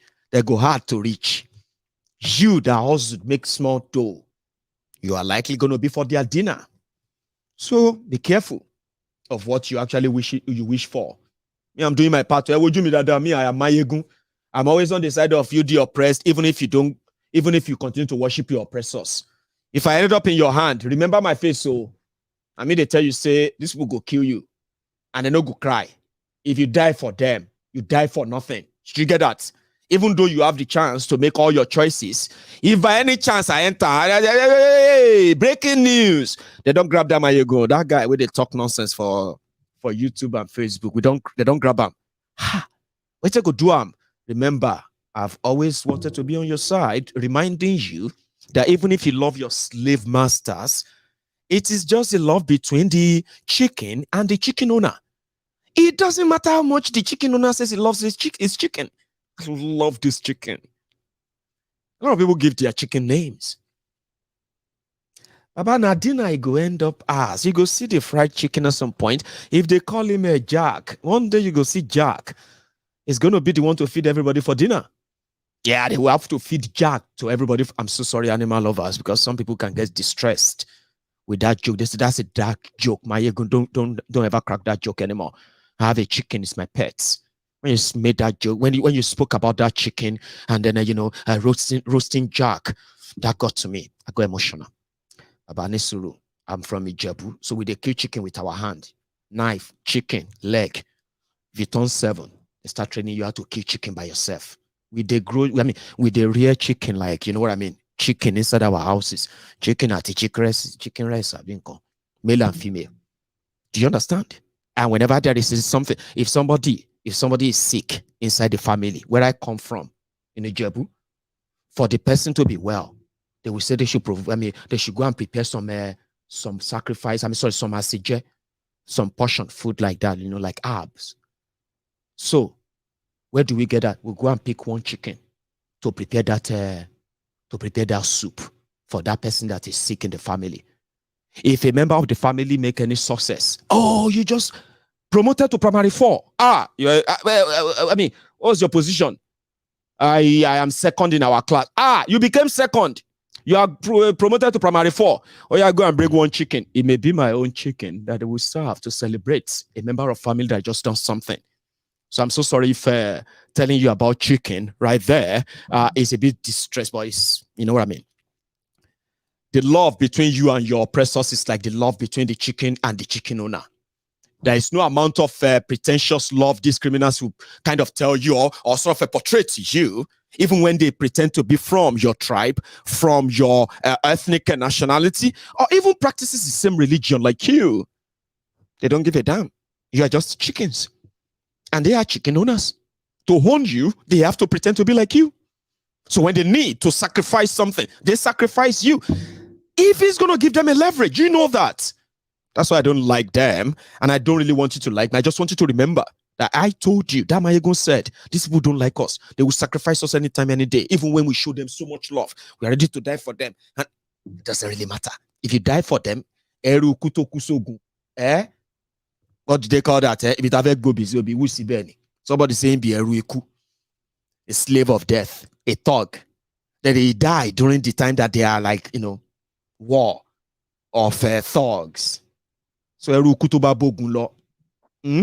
know what I mean? So the ideal thing here is that know your oppressors, because I do know them. And if one day you still continue to do what you are doing, just remember my face. The person who told you. They won't kill you. So don't use me because like I said, when the poor have nothing to eat anymore, they will hit the rich. But the real rich who stole the money, who put them in that situation, right? Turned them to that carnivorous animals, people who have no empathy, sympathy, or anything, just themselves, survival instinct only in a jungle. Before they get to them, now me and you, they go target. Gonna drive your 2010 car. Somebody says, that person, look at that car, very latest Tokumbo. It must be a thief or a family of a thief. So they'll get to us most because now only us know if we get security like those thieves.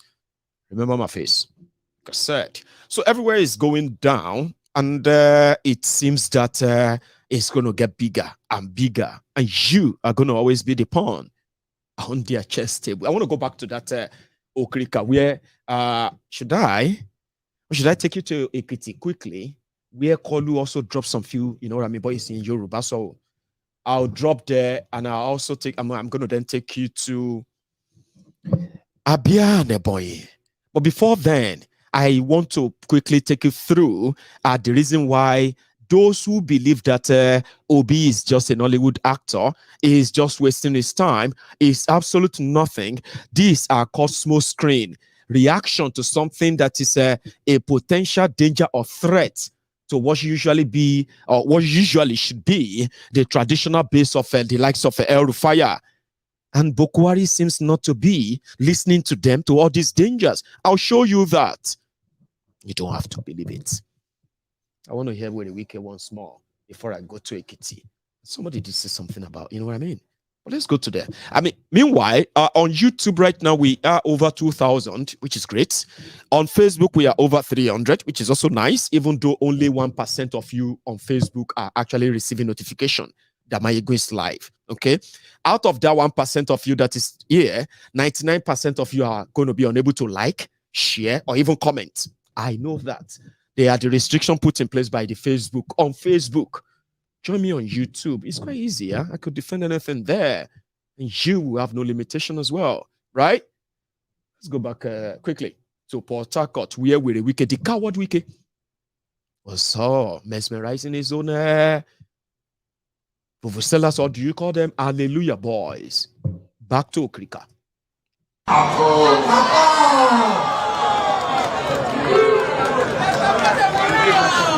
never seen anywhere in this world, where you are changing money, and within 6 months, you say no more use of old money. It doesn't work. It takes time. You have to prepare. Look at our economy, look at the rural area, the level of illiteracy in the country. Our mothers, our fathers, who only sell and get cash, now has nothing like that. So I should give my credit card to my driver to go and buy fuel for me. Me, carry my credit card, give my driver, I'll go and buy fuel. I mean, can you imagine the problem is not possible? Look, as we are here, the level of insecurity will increase. You know why? We can't give security agencies money any longer. For them to use to pay those who are in the field. There's nowhere in this world, even the CIA, they carry cash for operations. Even NIA, they carry cash for operations. But here, we can't even give our security the 1 million naira. What happens? So when you are bringing up policy, bring a policy that you know will last long. A policy that will benefit everybody. Not a policy that you are saying you want to stop vote buying. How many people even do this vote buying? How many people? These people want to go and buy vote when they won't put the money down. So I don't understand when you go to 2-3 polling units. I have about 4 estates. I have about 7,000 units. Sure. Like I said, Werey Wike is not lacking any cash. Any of them that is talking about the cash scarcity in Nigeria, they are just there to help you and guide you where they want you to direct that hunger. In all efforts, they will do anything and they will say anything to make sure that they blind spot you about Koolu. Social media is so free. See, let me tell you something, Baba. Now, only people wait. See, in this reality of today, it's only people who want to believe lies are believing lies. Nobody will pretend that they don't know anything anymore. Yes, people know things, but it's just because that some of the things that people know of or they have come to realize, they're just so hard for them to take in and say, wow, I've been wrong all this while. So what do you see them do? They pretend. So some of them are creating their own alternative reality from what is real to what is not. They are believing what is not, and they are trying to force that as real. Do you get that? Nobody will hide anything for you in this day and time. Forget it. It's social media. It's free. Information here is free. Unchecked. I can access anything I want. As you're watching me right now, I can access anything. Except if I'm not interested. Any dossier, any compromise on anyone. But they're always there. But because some people, when they come across them, they are so shocked that they couldn't really take them in. For example, look at today's political space. You as a Yoruba man that knows Tinubu very well. Now, let's agree there's no saint anywhere, okay? Let's say no saint. But genuinely,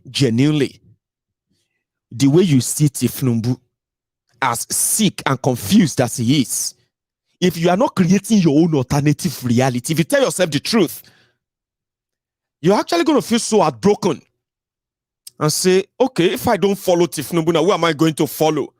So a lot of you have to create that reality and make it look like maybe it's not that bad. Even when you know it's worse. You have no hope. You have no expectation. You live by the day. You know it. And you know those who caused that. It's so much for you to actually accept it. So you have to create your own alternative reality. And that's what the politicians are helping you do now. Buhari has no idea of everything going on. He's just a good man who wants to leave a legacy. He never knows that people are corrupt. He never knew that the military are not protecting you. In fact, he never knew that they are actually compensating terrorists and releasing them. No, he doesn't know that you are suffering from fuel scarcity. He's a man who loves you. He cares. He's a shigidi. He doesn't talk. They speak for him. All of these are just like playing on your own emotional worldview. And they do it very well because a lot of you are not comfortable with the truth. You can't agree. I'm a Yoruba man. To some people, they know the truth, but they can't agree that a Yoruba man is calling Tinubu. It just doesn't sit down well with them. They know him as a crook. They know him as a thief. They know him as a bully.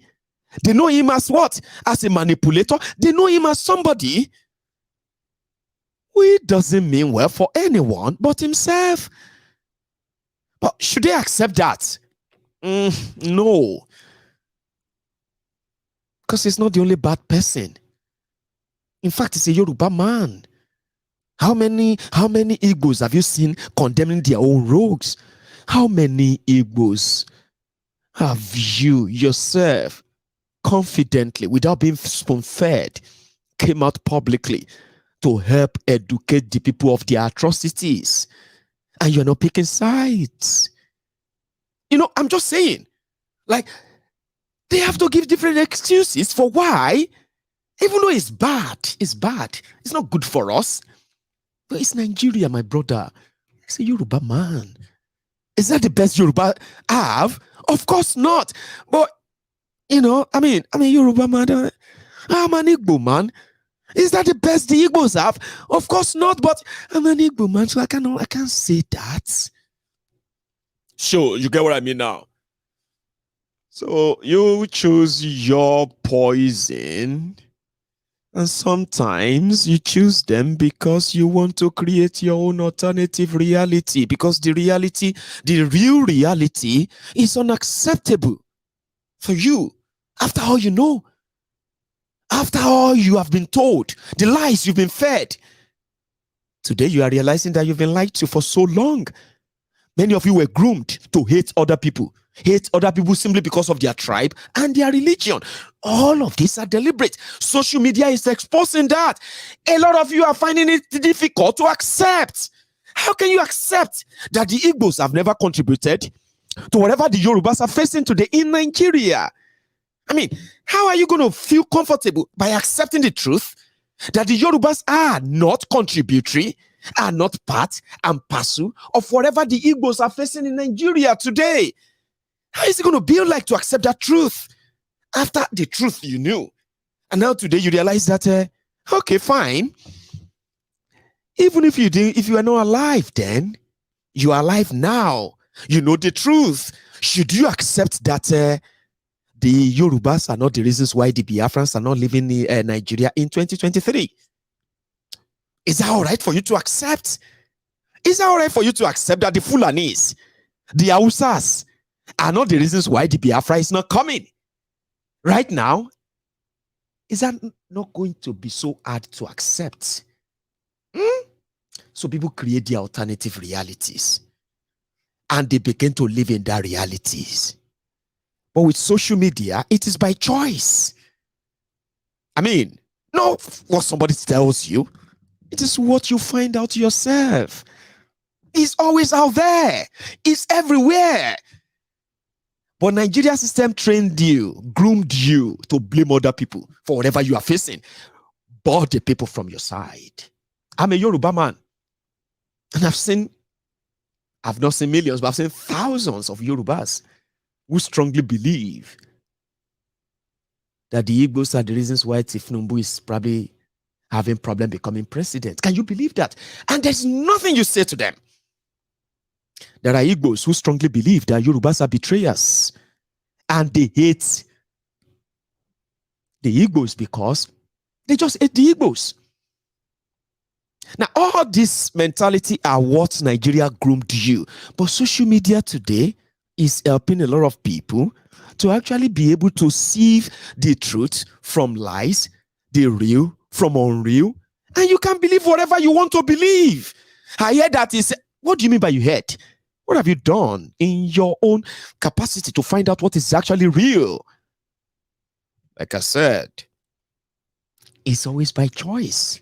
If you want to be ignorant, it's your choice.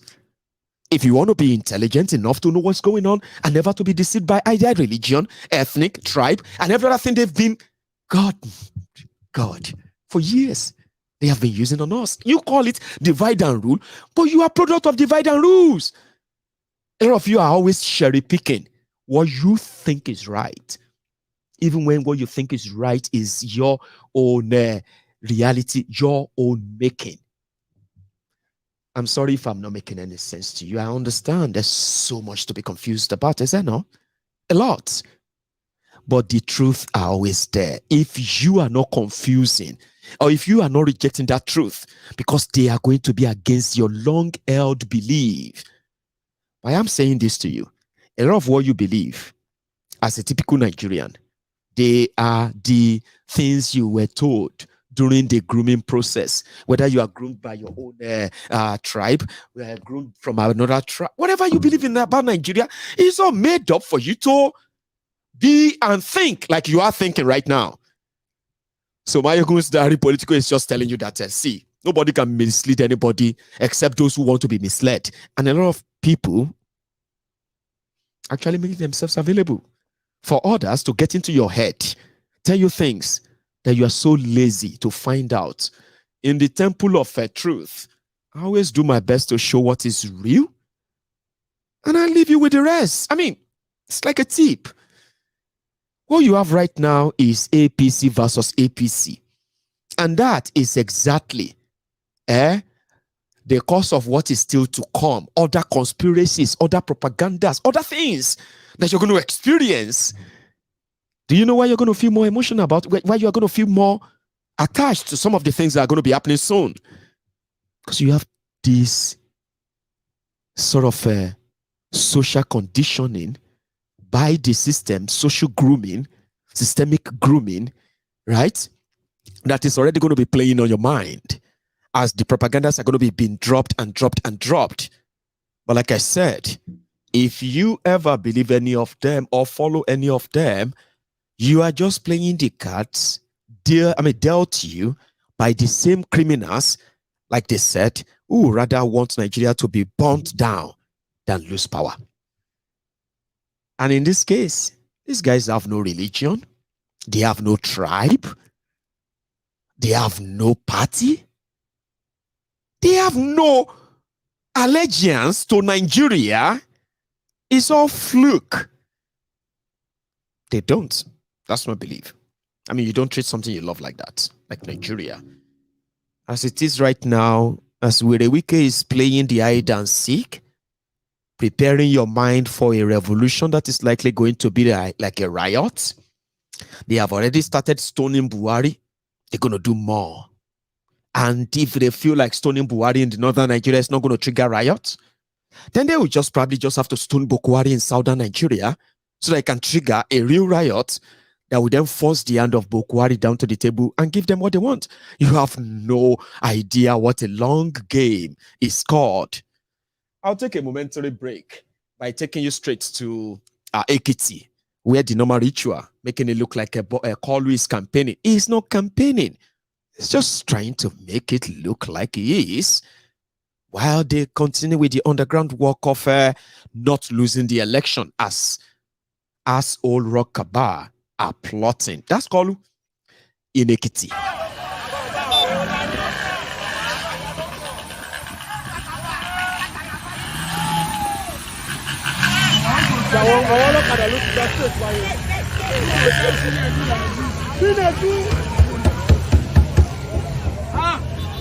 Wait now.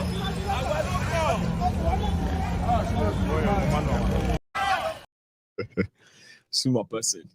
Timo Jack. You think I'm trying to stop you from using your PVC? You know I don't have that power. Sure, you know. I don't. And that would be illegal to stop you from using your PVC or whatever you want to use. But what I'm telling you is that, or what I'm telling everybody is that the establishment doesn't want you to use it. Because if the system allows you to use it, you will crash the system. And in their desperation to make sure that you don't use it, that your PVC that some of you have suffered to get, to kick out this APC. Now, a group of renegades inside the APC,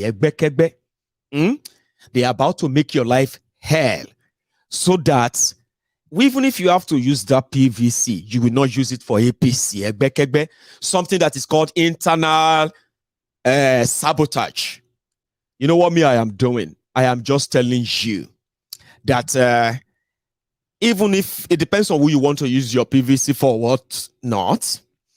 But what I'm telling you is that as it stands, the people that doesn't want you to might be planning something bigger that you probably won't have to, you may never have to use the PVC anymore. The way it is going, it seems that things are not going according to their plan. And here they are accusing themselves of a sabotage. So if you have invested energy, resources, emotion, and all of that into the election, I am just helping you to understand what you are up against before they quickly use an emotion. I've been seeing people saying Buhari should be the president of the month. In fact, Buhari is fighting the people that want to buy election. That is what I'm talking about. The way the system try to make you feel like it's fighting for you or is working towards free and fair elections where your PVC can be used and the rest. I wish I have a say in that or any control over that, but I can help you understand that they may not want you to use the PVC. Not me. I do have such power. So I am going to take you to Ekiti, like I showed just there, where Kolu was. So listen to this. So I'm sorry, it's also, I think it's also in Yoruba, but I'll do my best to interpret this before I finally take you to Aba, then to Ebonyi. Then I'll call it tonight. Thank you very much, Tima Jack. Let's go back to Ekiti.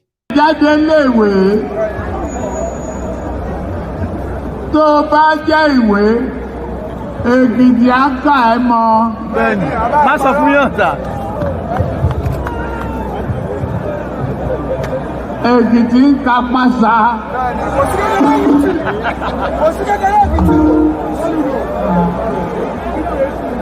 Ẹ wá fẹ́ sọ wá di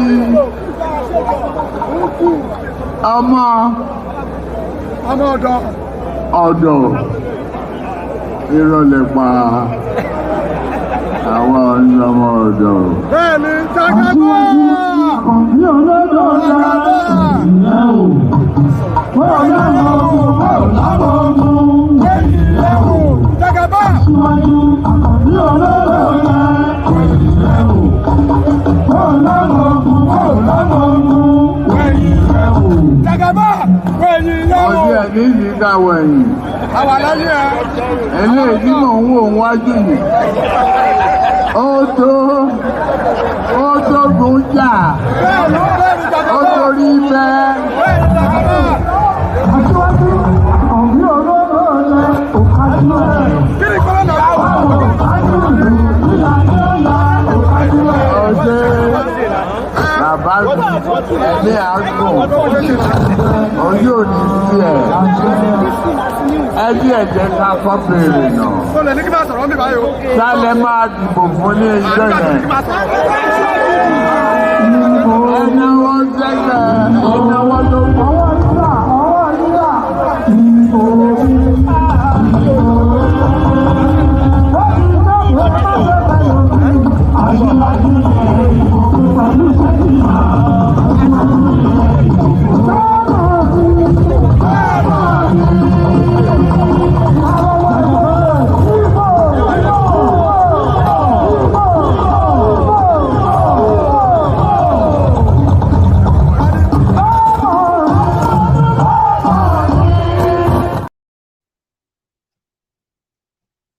That's KooluAnyway, that's in Ekiti, where Kooluwas asking them that who are they going to vote for, and they said Tinubu is what we're going to vote. Is who we're going to vote for. And K1, the musician, was just singing that Koolushould look at his back to find out if he has soldiers or he doesn't have any soldier. And Kooluresponded, I don't need to look at my back. You see those ones I'm seeing in front of me, they can cut off anybody's head. So they are ready to fight. Enough for me. Well, that's from Ekiti. If you say, well, some people say they want to go to Aba. Aba is where Obi and the obedient were today. And I'm going to take you there. Usually it's also good just to balance the whole thing. I've also got Omoyele Shore on the line also to add to this conversation tonight. If you are not too tired, don't go yet. We are going to go to Aba in Abia State. But before I go to Aba, listen to this man talking about KooluYou might find this kind of more informative or be interesting. Either way, it could even be funny. And on the fact of what you have raised with respect to the candidate of the APC, you need to take a close check on the many candidates, presidential candidates are involved in this election. It is only the presidential candidate of the APC that is very busy using abusive languages. When you hear any other person progressing in error, they may be spokespersons, not presidential candidates. That tells you that many other presidential candidates in this election have tried as much as possible to be very presidential in their comments and in their behavior. But the only one that is behaving as if he does not understand what the office of the president entails is the presidential candidate of the APC. And I know you understand why that is so. So I would want you to let us know, especially our viewers, what exactly you think is making Tinubu to actually sound like an opposition candidate himself, like some Nigerians are saying. Tinubu is already losing ground, and he's very much aware that he's losing ground. He's losing ground because he has become his greatest demarketer. He's losing ground because he's scoring so many own goals. Even when you are in a match with those who may not have the capacity in terms of the players that you parade in your club, and you end up scoring many own goals, obviously you are going to lose that match. So the challenge of Tinubu today is not even only the abysmal performance of his party, or his very, very, very controversial past, whether in terms of his deals with drug cartels that led to issue of forfeiture of a reasonable amount of money in the United States of America. His greatest undoing today is his state of health, mentally. So when you see him attack not even only the opposition political parties, but attacking the very foundation of his political party. Today, the recent policies of the APC, the very recent policy of the APC that is very strong, is the Naira redesign, and then of course the issue of what is happening with respect to petroleum. Why at the same time inadvertently making it clear that he meant it when he went to Ogun some months ago and talked about the very famous, or you may want to say infamous, Emilokan, which means he's scoring own goals, but the Lagos Sabotage, the Facebook adsmen, social media bandits, the crumb eaters, the ass lickers, the crumb chasers, the all-risers, the hallelujah boys of Tinubu, the Jaga bandit, the bandit of the Jagabadiot, No, he's not losing anything unless Saboteur want making lose. Now them they work against him. It's not losing. I don't care.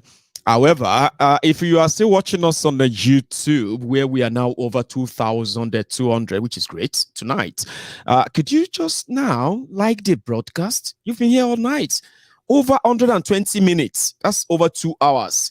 We are almost coming to the end of this, but I am not going to leave without taking you to the Aba and Ebonyi. We're going to spend more time in Aba. So let's go to the Aba, where Obi and obedience were cited today. What happened?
So they called it a shutdown. And right there, when he got to the venue, where he was first to meet with the students in Aba. So I'm going to share the part of that with you here. A quick one, and then we're going to go to Ebonyi. Okay, just wrapping it up. However, let's see what happened when he met with the students.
May his soul and souls of all the faithful departed, through the mercy of God, rest in peace. Amen.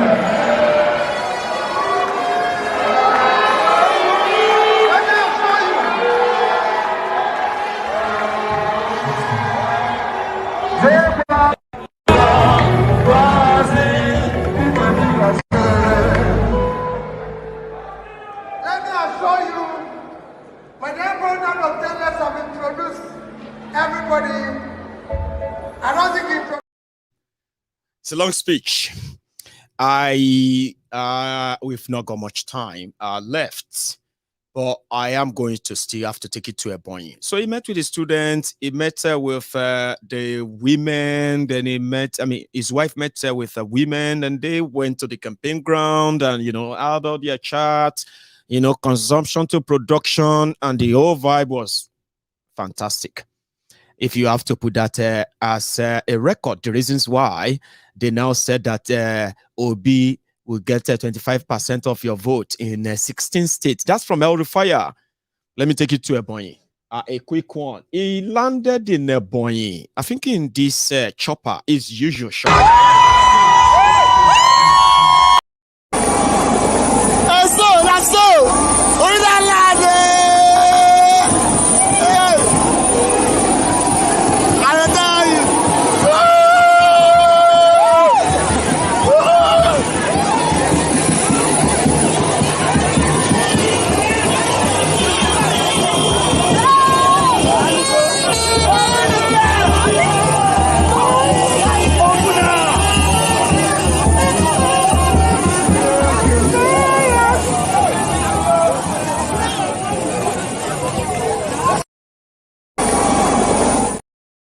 I don't know if that was a point, but if it's not, here is another. Well, that's when he left. Don't worry. I'll take you to that stadium where he also addressed his supporters. Here is a short one I got from there. Sorry, not got much.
That's a boy where Devulumayi, somebody that his name was also nominated to be among the selected presidential hopeful for Buhari to select from.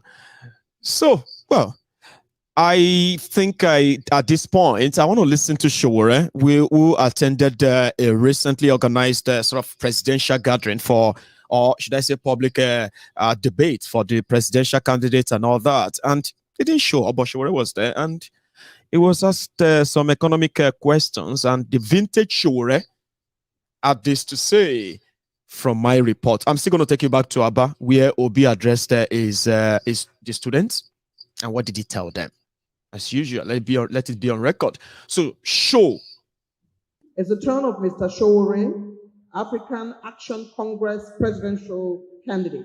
Let's hear your take on the economy for Nigeria. 2 minutes.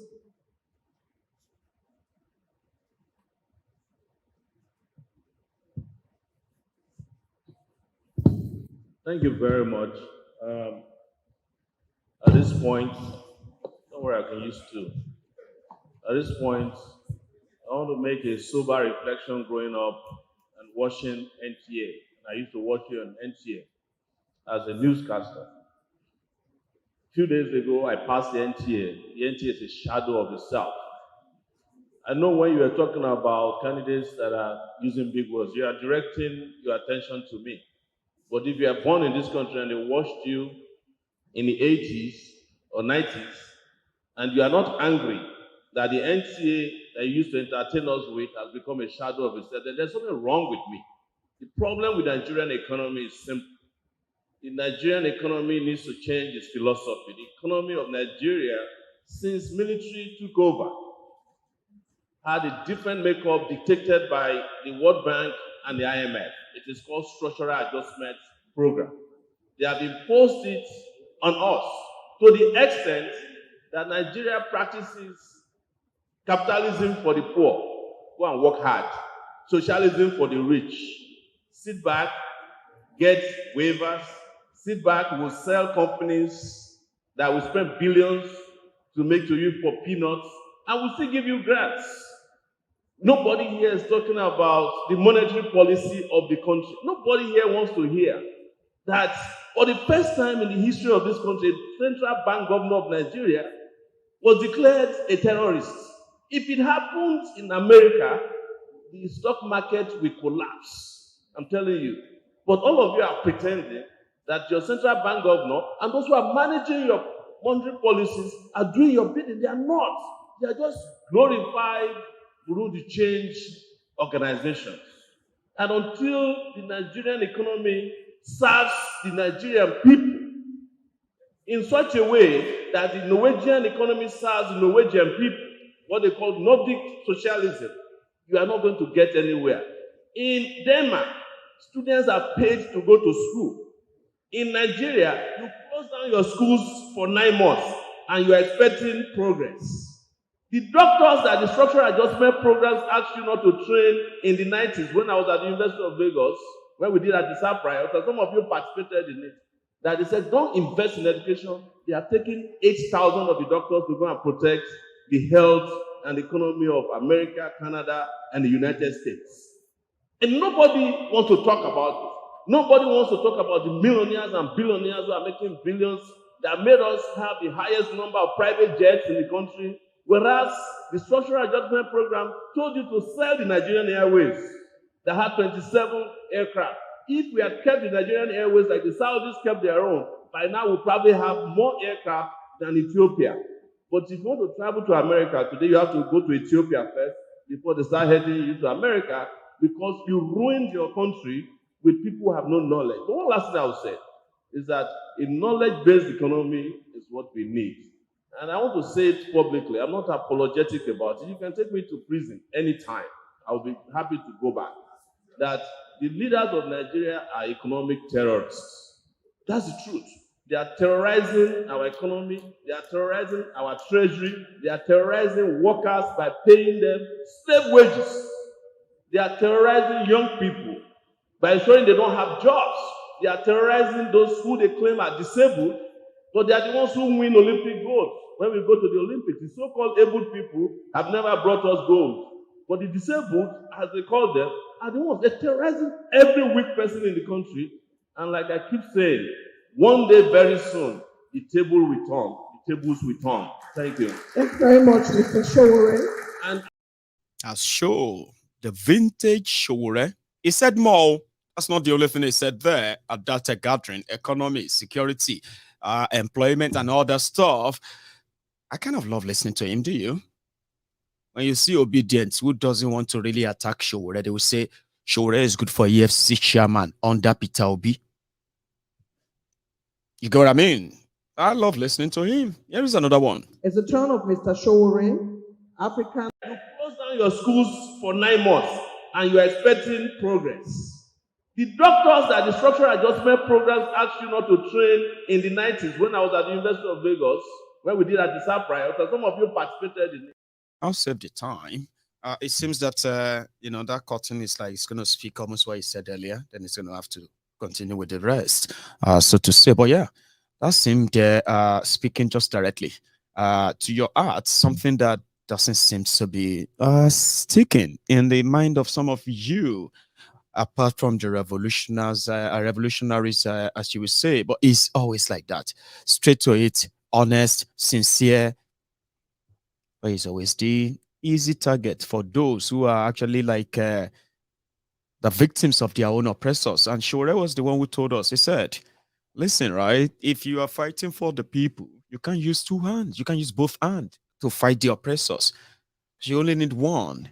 And that one is to fight the oppressors. The second one is to protect yourselves from the people that are being oppressed, the people that are the victims of the oppression, victims of a ruined system.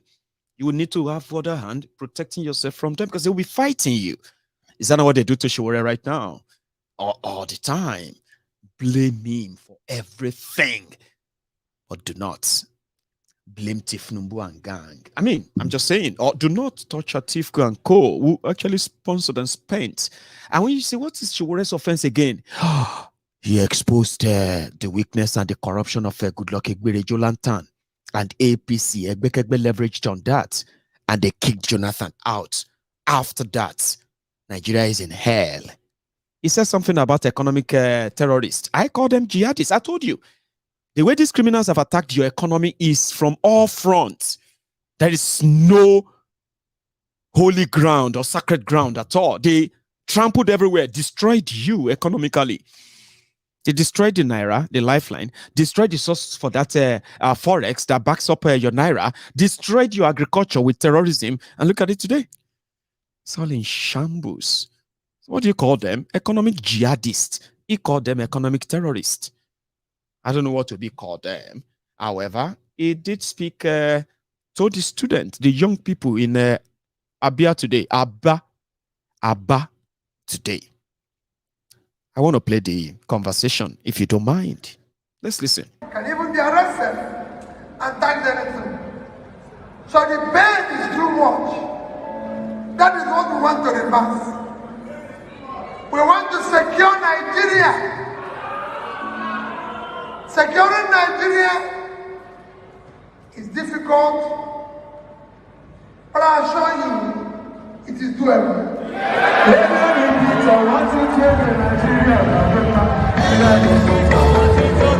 I can assure you, the enemy is no more formidable, but there's lack of leadership. And that is what we want to bring.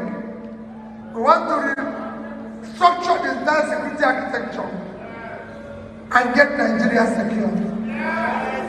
We want to unite Nigeria and create a Nigeria where no Nigeria will serve from the east, west, or south, or not. But I'm a Nigerian and be proud of his green passport. And it must happen.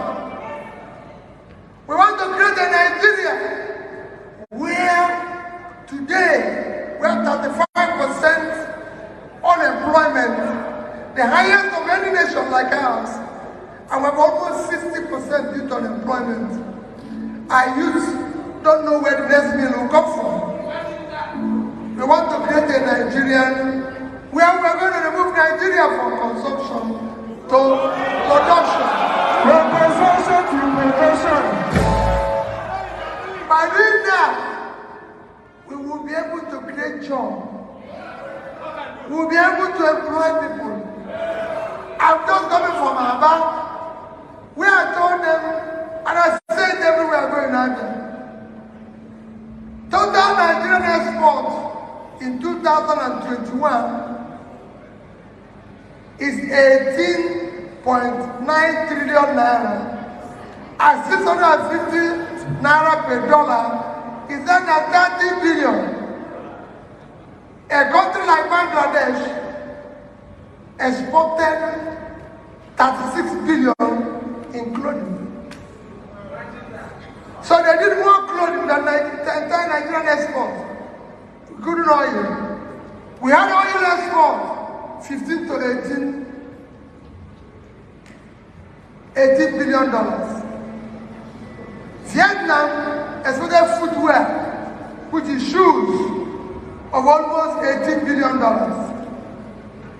And we have 60,000 shoemakers in Aba.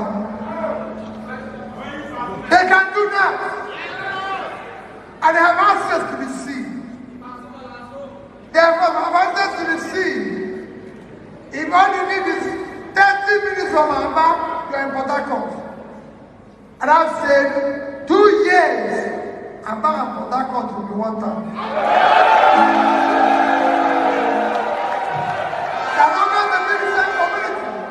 I'm not saying I'm going to change their name, but you wouldn't know the difference between the two of them. Because if you take only 30 minutes to go from Aba to the sea, where we export those shoes,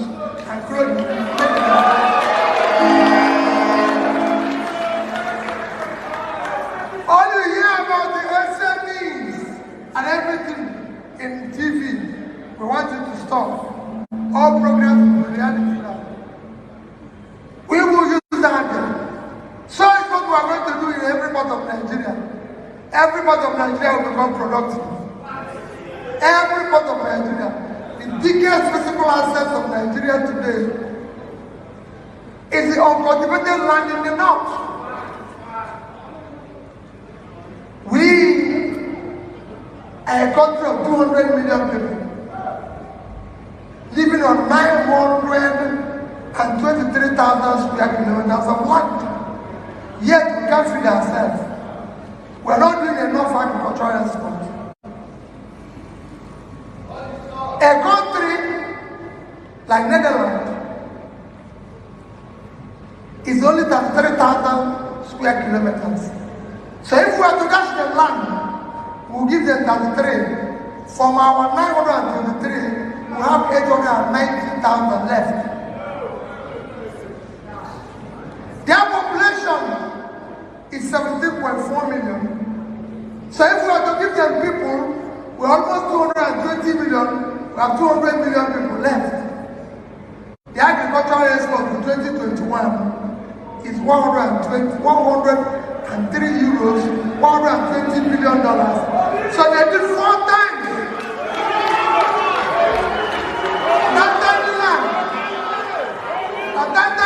They used to do 4 times what we did in export. That has to change. My dear people, election coming up this month will not be about religion. No religion buys bread cheaper. No religion buys food cheaper. There's no religion where there's no unemployment. There's no religion where there's kidnapping. Today they kidnap bishop. They kidnap anybody. They kidnap him. And they kill him. This year's election that is coming up soon will not be an ethnicity. No ethnic group is safe. And it will not be based on my turn. It is turn of Nigerians to take back their country. It is your turn. If anybody will claim turn, I, Peter Obi, will claim turn. But I can assure you, I'm an Igbo man. I'm an Igbo man. I'm a proud Southeastern. But I'm not running this election based on my being Igbo man, based on my being from the Southeast. I'm contesting this election as a Nigerian who is most qualified to be the president of the country.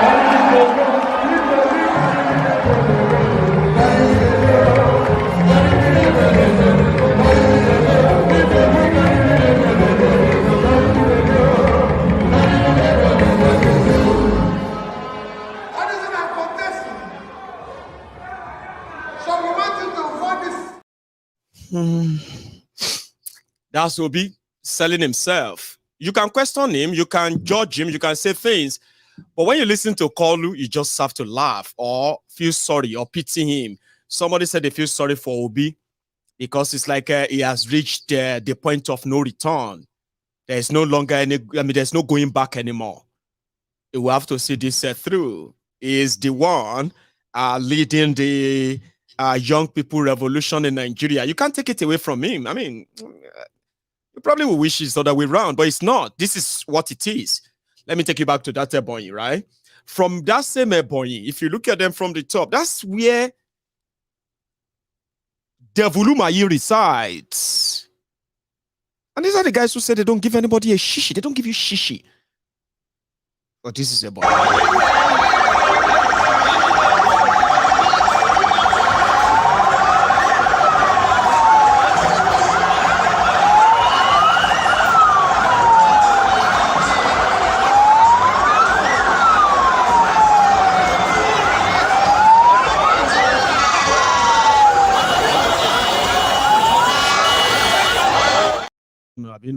self.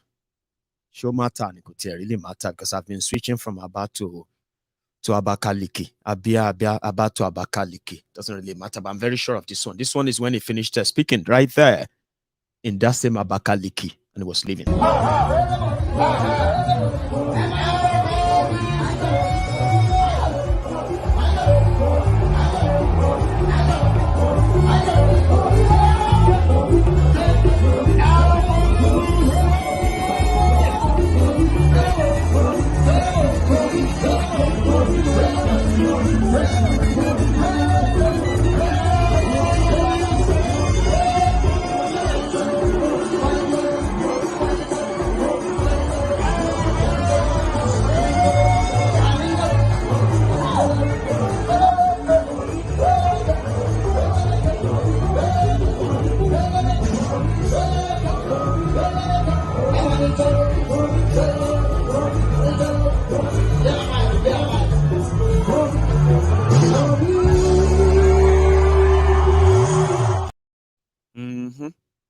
That's a bunny.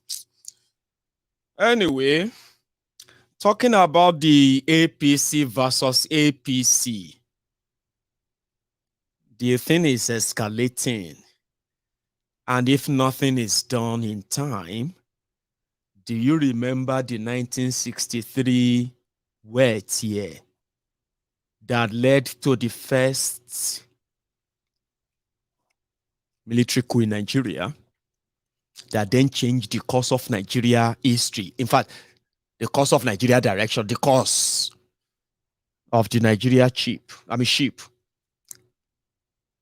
Southwest Nigeria may be a place they want to start where they're going to ignite the fire that will eventually consume Nigeria in the next coming days and weeks. I am not, or I don't want to be a false alarmist. I'm just saying the issue of currency scarcity, the issue of fuel scarcity, the politicians who feels like Buhari is going to sabotage them from winning, they are about to heat up the polity now. They are about to sponsor real protest and then escalate it. Politicians may lose it, and you may find soldiers on the streets soon. Aha. And that could be the coup. Mayegun, don't talk like that. Jari Obi is going to be our next president. But that doesn't mean that you should ignore this.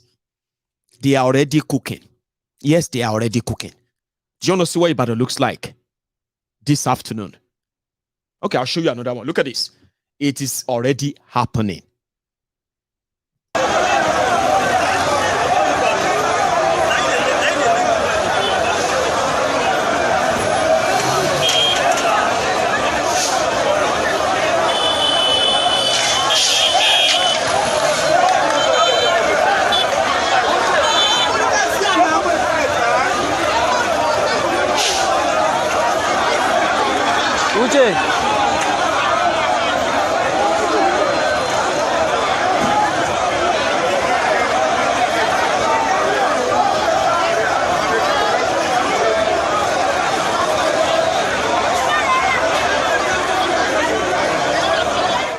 They bring in now soldiers, first police, then soldiers. Look at this one.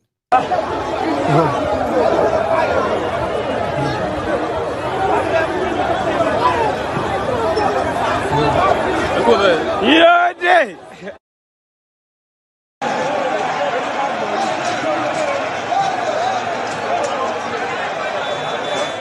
so where it is that political disturbance that started from southwest Nigeria back then. It's called the Western Region, where political disagreement, but this time around it's going to be not regional. It's going to be what is going to ignite, what is likely going to consume. I'm not wishing for it to not be me set all this up. I'm just telling you that those who feel like they will lose power, they will do everything. If we can't have it, then nobody should have it.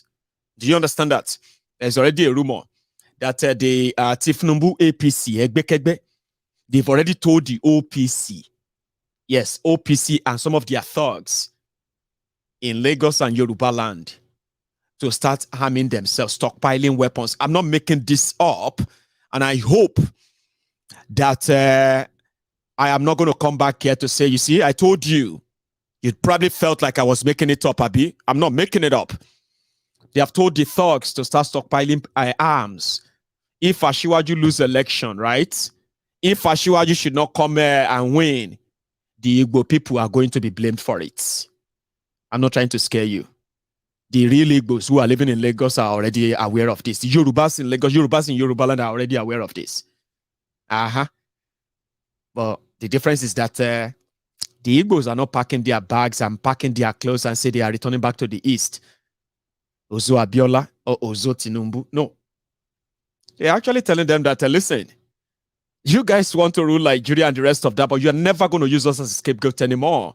And the Yorubas are also going to stand up and defend the Igbos. And every non-Yorubas in Yorubaland that Tinubu and gang may want to come after. But guess what? That is the dog whistle.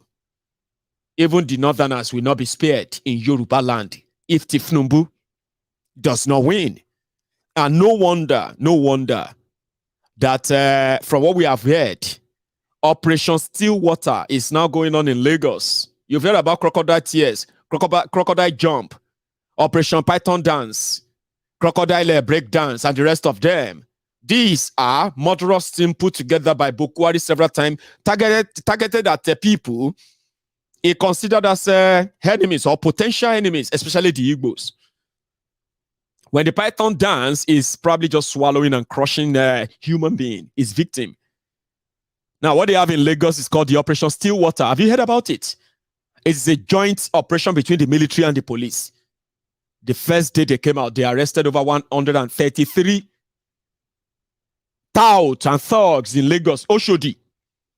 Now, they have shared their numbers and said, if you see any thugs gathering anywhere, doing anything, call us, the soldiers.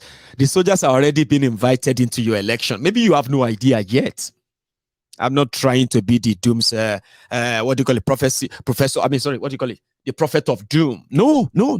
I'm asking you to stop creating alternative reality. Or everything you are witnessing right now is the ego clash between corrupt criminals who have the power and the ones who want the power, and they are both in APC.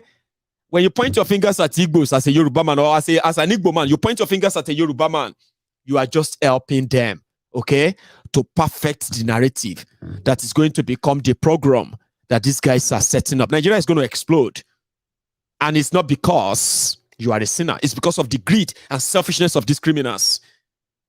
And tones, languages like this are all to set the stage.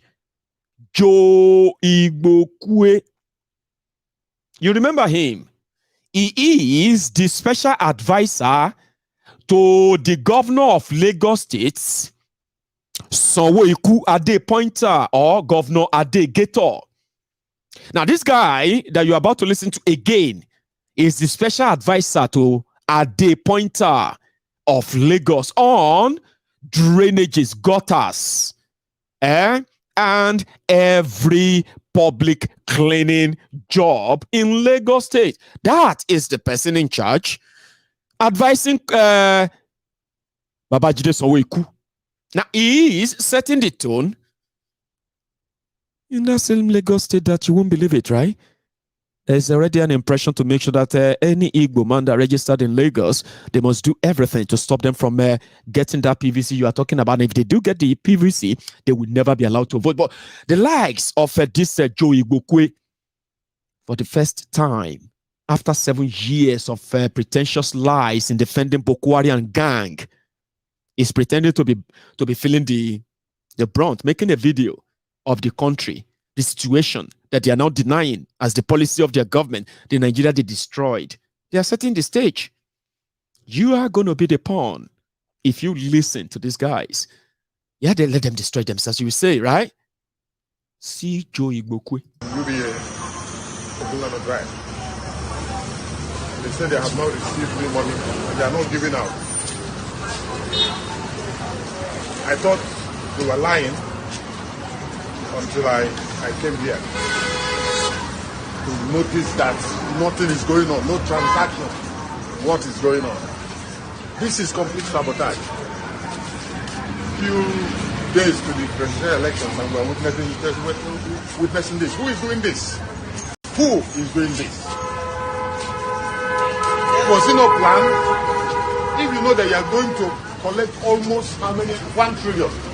You could have produced 1.something trillion naira. New notes. You have all the time. What are we talking about? Few days to the presidential election, I see it as complete sabotage. And those in charge must, as a matter of urgency, do the needful. I understand Jay's bank is receiving money, is giving out money. Few branches they have across Nigeria. Where did Jay's bank get all this money? Why are big banks like Zenith, UBA, and So if you're wondering why they are all worried, it's not because of you. Hell Rufai said they did their own poll and they found that you, the obedient, and Peter Obi, you have a chance in 16 states. And you have 25% in those 16 states. That's unbelievable. This is no longer about Tifku and Tifnumbu.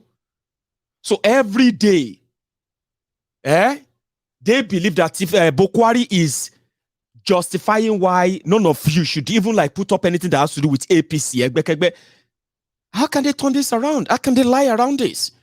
Now, let me show you what the data is saying. The reason why they are all reacting this way. It's not because they love you. They don't have anything to do with you. They don't care about you. They don't give a damn about you. Whether you see fuel, you know see fuel. Whether you see Naira, you know see Naira. They will sponsor riots. They will sponsor attacks. They will sponsor a lot of things that are going to make Nigeria almost ungovernable in the next few days. You better brace up. Look at this. In their own, what do you call it? In their own permutation. This is what El Rufai and Co will tell you to ignore.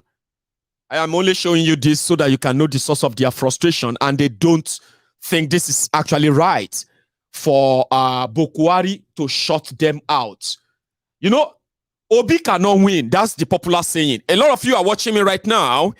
You are not participating in their election, of course, like me. But you are telling yourself that he won't win. But let me tell you something. Win or not win, okay? The people that usually they told you that they control things, they are worried, and this is why they are worried. The numbers are not adding up for Koolu. Seriously, it's not adding up. Do you even understand? Right?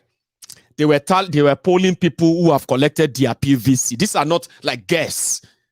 These are people who say, "Oh, we've," and the way they do their polling, right? If you ever follow posters, remember that those who said Goodluck Egbere Jonathan was going to lose to Buhari in 2015, the same people who said that Jonathan was going to beat Buhari in 2011, they've come out to say that Ibla said this beating is a problem.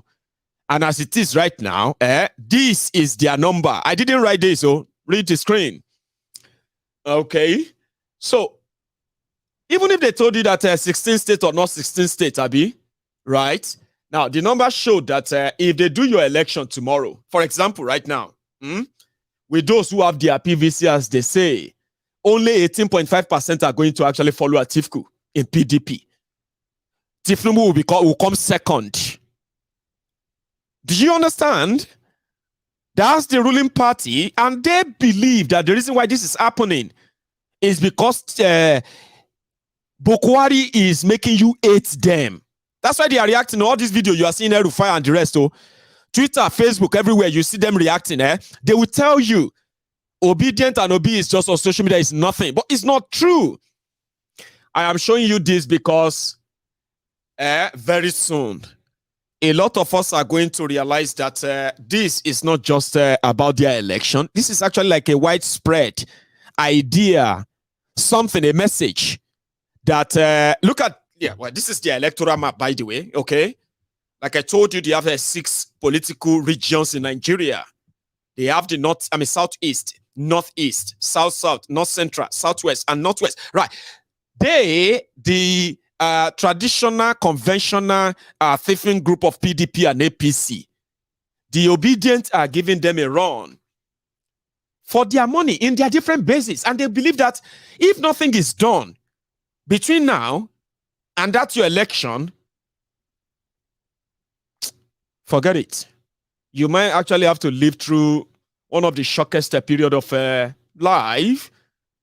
And we're all going to have to live through it. I don't want to die before then. I want to see it. I want to see what happened. But you see something. These guys are saying what you are not saying. They will lie to you. They will say a lot of things to you. They will tell you to hate people. They will tell you to build on hate and build on division and the rest of that. But guess what? None of those is because of you. The apostle says that this guy is going to trounce them, destroy their numbers. Kwakwanso is there, ruining their numbers up north. Obi is there, ruining their numbers down south. And it seems that if anything should be done, this is a calamity. That's why they are scared.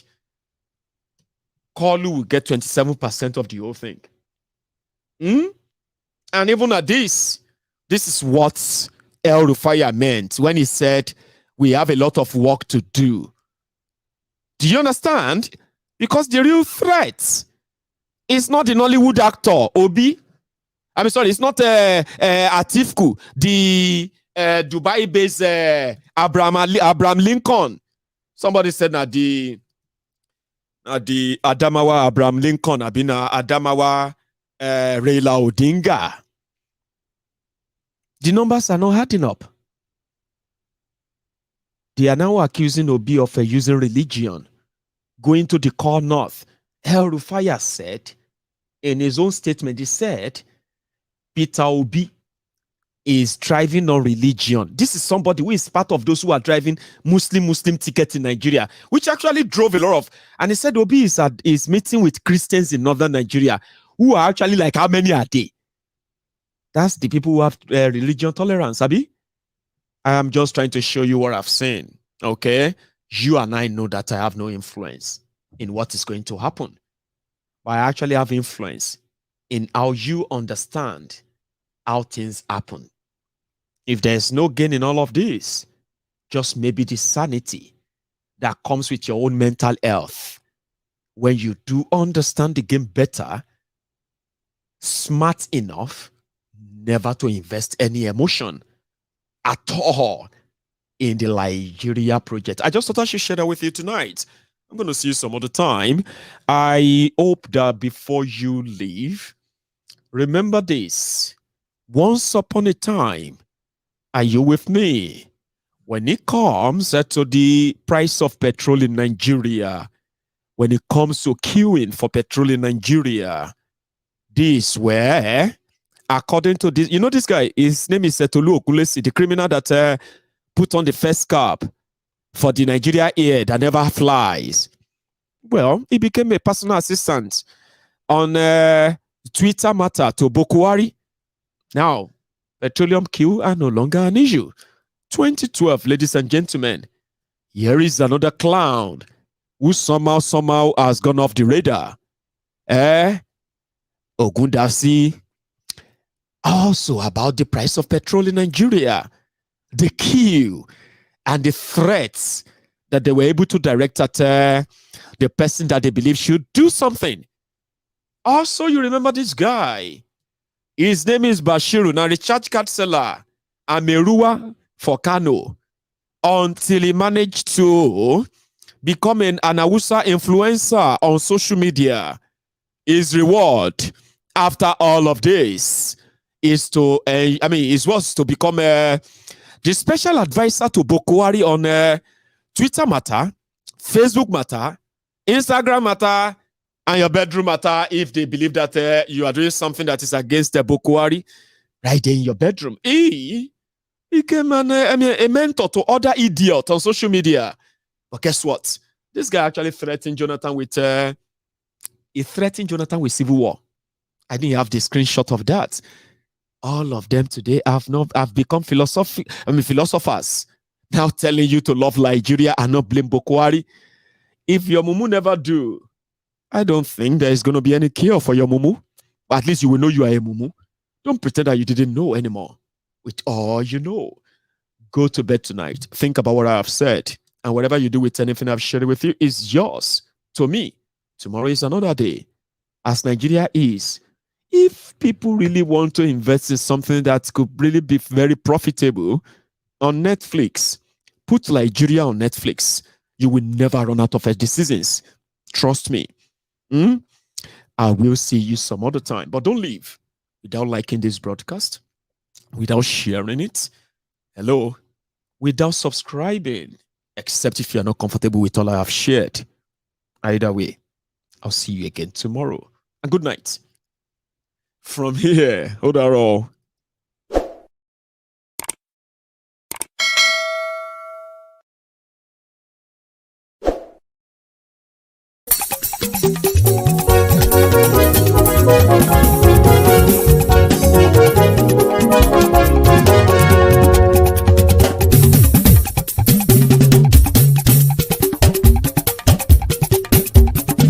Mayegun làwa mọ̀ làmọ̀ tó dòdòdò.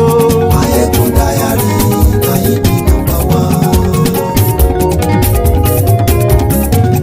Mayegun làwa mọ̀ làmọ̀ tó dòdòdò. Mayegun dayari Mayegun number one. Mayegun ti dé o ọ̀rẹ́ ara ìlú. Mayegun dayari Mayegun number one. Lórí Facebook lórí YouTube. Mayegun dayari Mayegun number one. Gbogbo bó ṣe ń lọ ni Mayegun já wa sí. Mayegun dayari Mayegun number one. Àṣírí ọ̀jẹ̀lú kì í bò níbẹ̀ o. Mayegun dayari Mayegun number one. Bó bá ṣe eré àní Mayegun máa wí. Mayegun dayari Mayegun number one. Ó sì tún ṣe eré wàá gbọ́ níbẹ̀ o. Mayegun dayari Mayegun number one. Mayegun dayari politico. Mayegun dayari Mayegun number one. Godfatherism kò sí lọ́rọ̀ Mayegun. Mayegun dayari Mayegun number one. Ẹ farabalẹ̀ sẹ́ o kẹgọ́rọ̀ lẹ́nu o. Mayegun dayari Mayegun number one. Àní Mayegun làwa mọ̀ tó dòdòdò. Mayegun dayari Mayegun number one.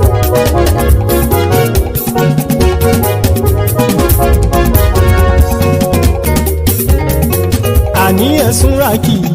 Mayegun ti dé. Mayegun ti dé. Ọ̀jẹ̀lú ẹ̀sùn ràkì. Mayegun ti dé. Àní ẹ̀sùn ràkì. Mayegun ti dé. Lórí Facebook.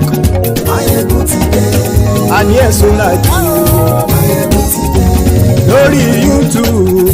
Mayegun ti dé. Àní ẹ̀sùn ràkì. Mayegun ti dé. Bọ́ bàbá gbé wúrẹ́. Mayegun máa wí. Àní ẹ̀sùn ràkì. Mayegun ti dé. Ijó ìgbádìyẹ. Mayegun máa wí. Àní ẹ̀sùn ràkì. Mayegun ti dé. Bí pẹ̀sìdó bá rúfin o. Mayegun máa wí. Àní ẹ̀sùn ràkì. Mayegun ti dé. Bí gómìnà kówó jẹ. Mayegun máa wí. Àní ẹ̀sùn ràkì. Mayegun ti dé. Ọlọ́pàá ti ń gba rìbá. Mayegun máa wí. Àní ẹ̀sùn ràkì. Mayegun ti dé. Aṣòfin tí ń rúfin o. Mayegun máa wí. Àní ẹ̀sùn ràkì. Mayegun ti dé. Òpùrọ́ olóṣèlú. Mayegun máa wí. Àní ẹ̀sùn ràkì. Mayegun ti dé. Ọ̀jẹ̀lú ẹ̀sùn ràkì. Mayegun ti dé. Àní ẹ̀sùn ràkì. Mayegun ti dé.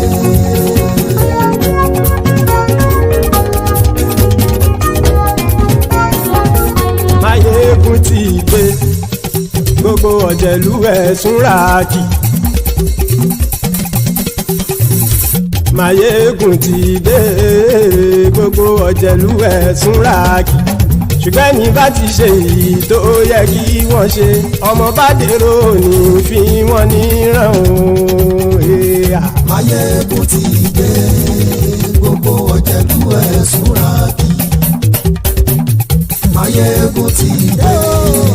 Gbogbo ọ̀jẹ̀lú ẹ̀sùn ràkì. Ṣùgbọ́n ní bá ti ṣe èyí tó yẹ kí wọ́n ṣe, ọmọ bá dèrò ní fi wọ́n níran. Wọ́n fowó bẹ́ẹ̀ o.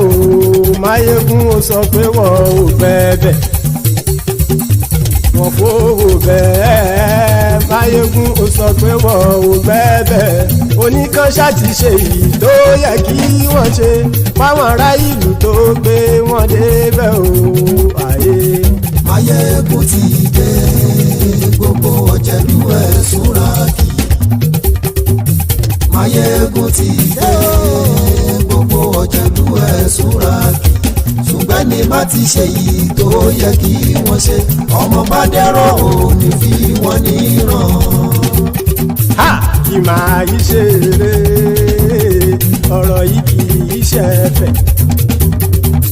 kì máa yí ṣe eré ọ̀rọ̀ yìí kì í ṣe ẹ̀fẹ̀ ẹni bá ti lè lẹ́bọ̀ lẹ́rù o ọmọ bá dèrò kàṣàyè tú wọn síta. Máyégún ti dé gbogbo ọ̀jẹ̀lú ẹ̀ súnra kì Máyégún ti dé gbogbo ọ̀jẹ̀lú ẹ̀ súnra kì ṣùgbọ́n ní bá ti ṣe yìí tó yẹ kí wọ́n ṣe ọmọ bá dẹ́rọ̀ ò ní fi wọ́n níran. tẹnitẹni ọmọ Máyégún ọ̀rẹ́ ara ìlú mọ̀mọ́ ni mo fọlọ́run sọ ẹ̀ bá kìlẹ́bù lóòótọ́ olódodo ìlú ọ̀tá ìlú mọ̀mọ́ ni ìwọ ṣá máa ń ṣọ́ra kò sì mọ́ bẹ̀rù bọ́tà ń lè rí bóníṣègùn lé káwọn mọ̀mọ́ fi ṣera wọn ni ó ti dẹrùn tí wọn ò gbọ́dọ̀ sè mọ́bẹ̀.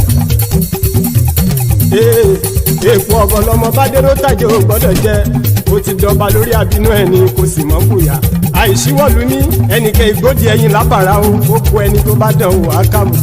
Máyégún ti dé gbogbo ọ̀jẹ̀lú ẹ̀ túnra kì Máyégún ti dé gbogbo ọ̀jẹ̀lú ẹ̀ túnra kì o ẹni bá ti ṣe yìí tó yẹ kí wọ́n ṣe ọmọ bá dèrò òní fi wọ́n níran o. Máyégún ti dé gbogbo ọ̀jẹ̀lú ẹ̀ súnra kì Máyégún ti dé gbogbo ọ̀jẹ̀lú ẹ̀ súnra kì ṣùgbọ́n ní bá ti ṣe yìí tó yẹ kí wọ́n ṣe ọmọ bá dẹ́rọ̀ ò ní fi wọ́n níran.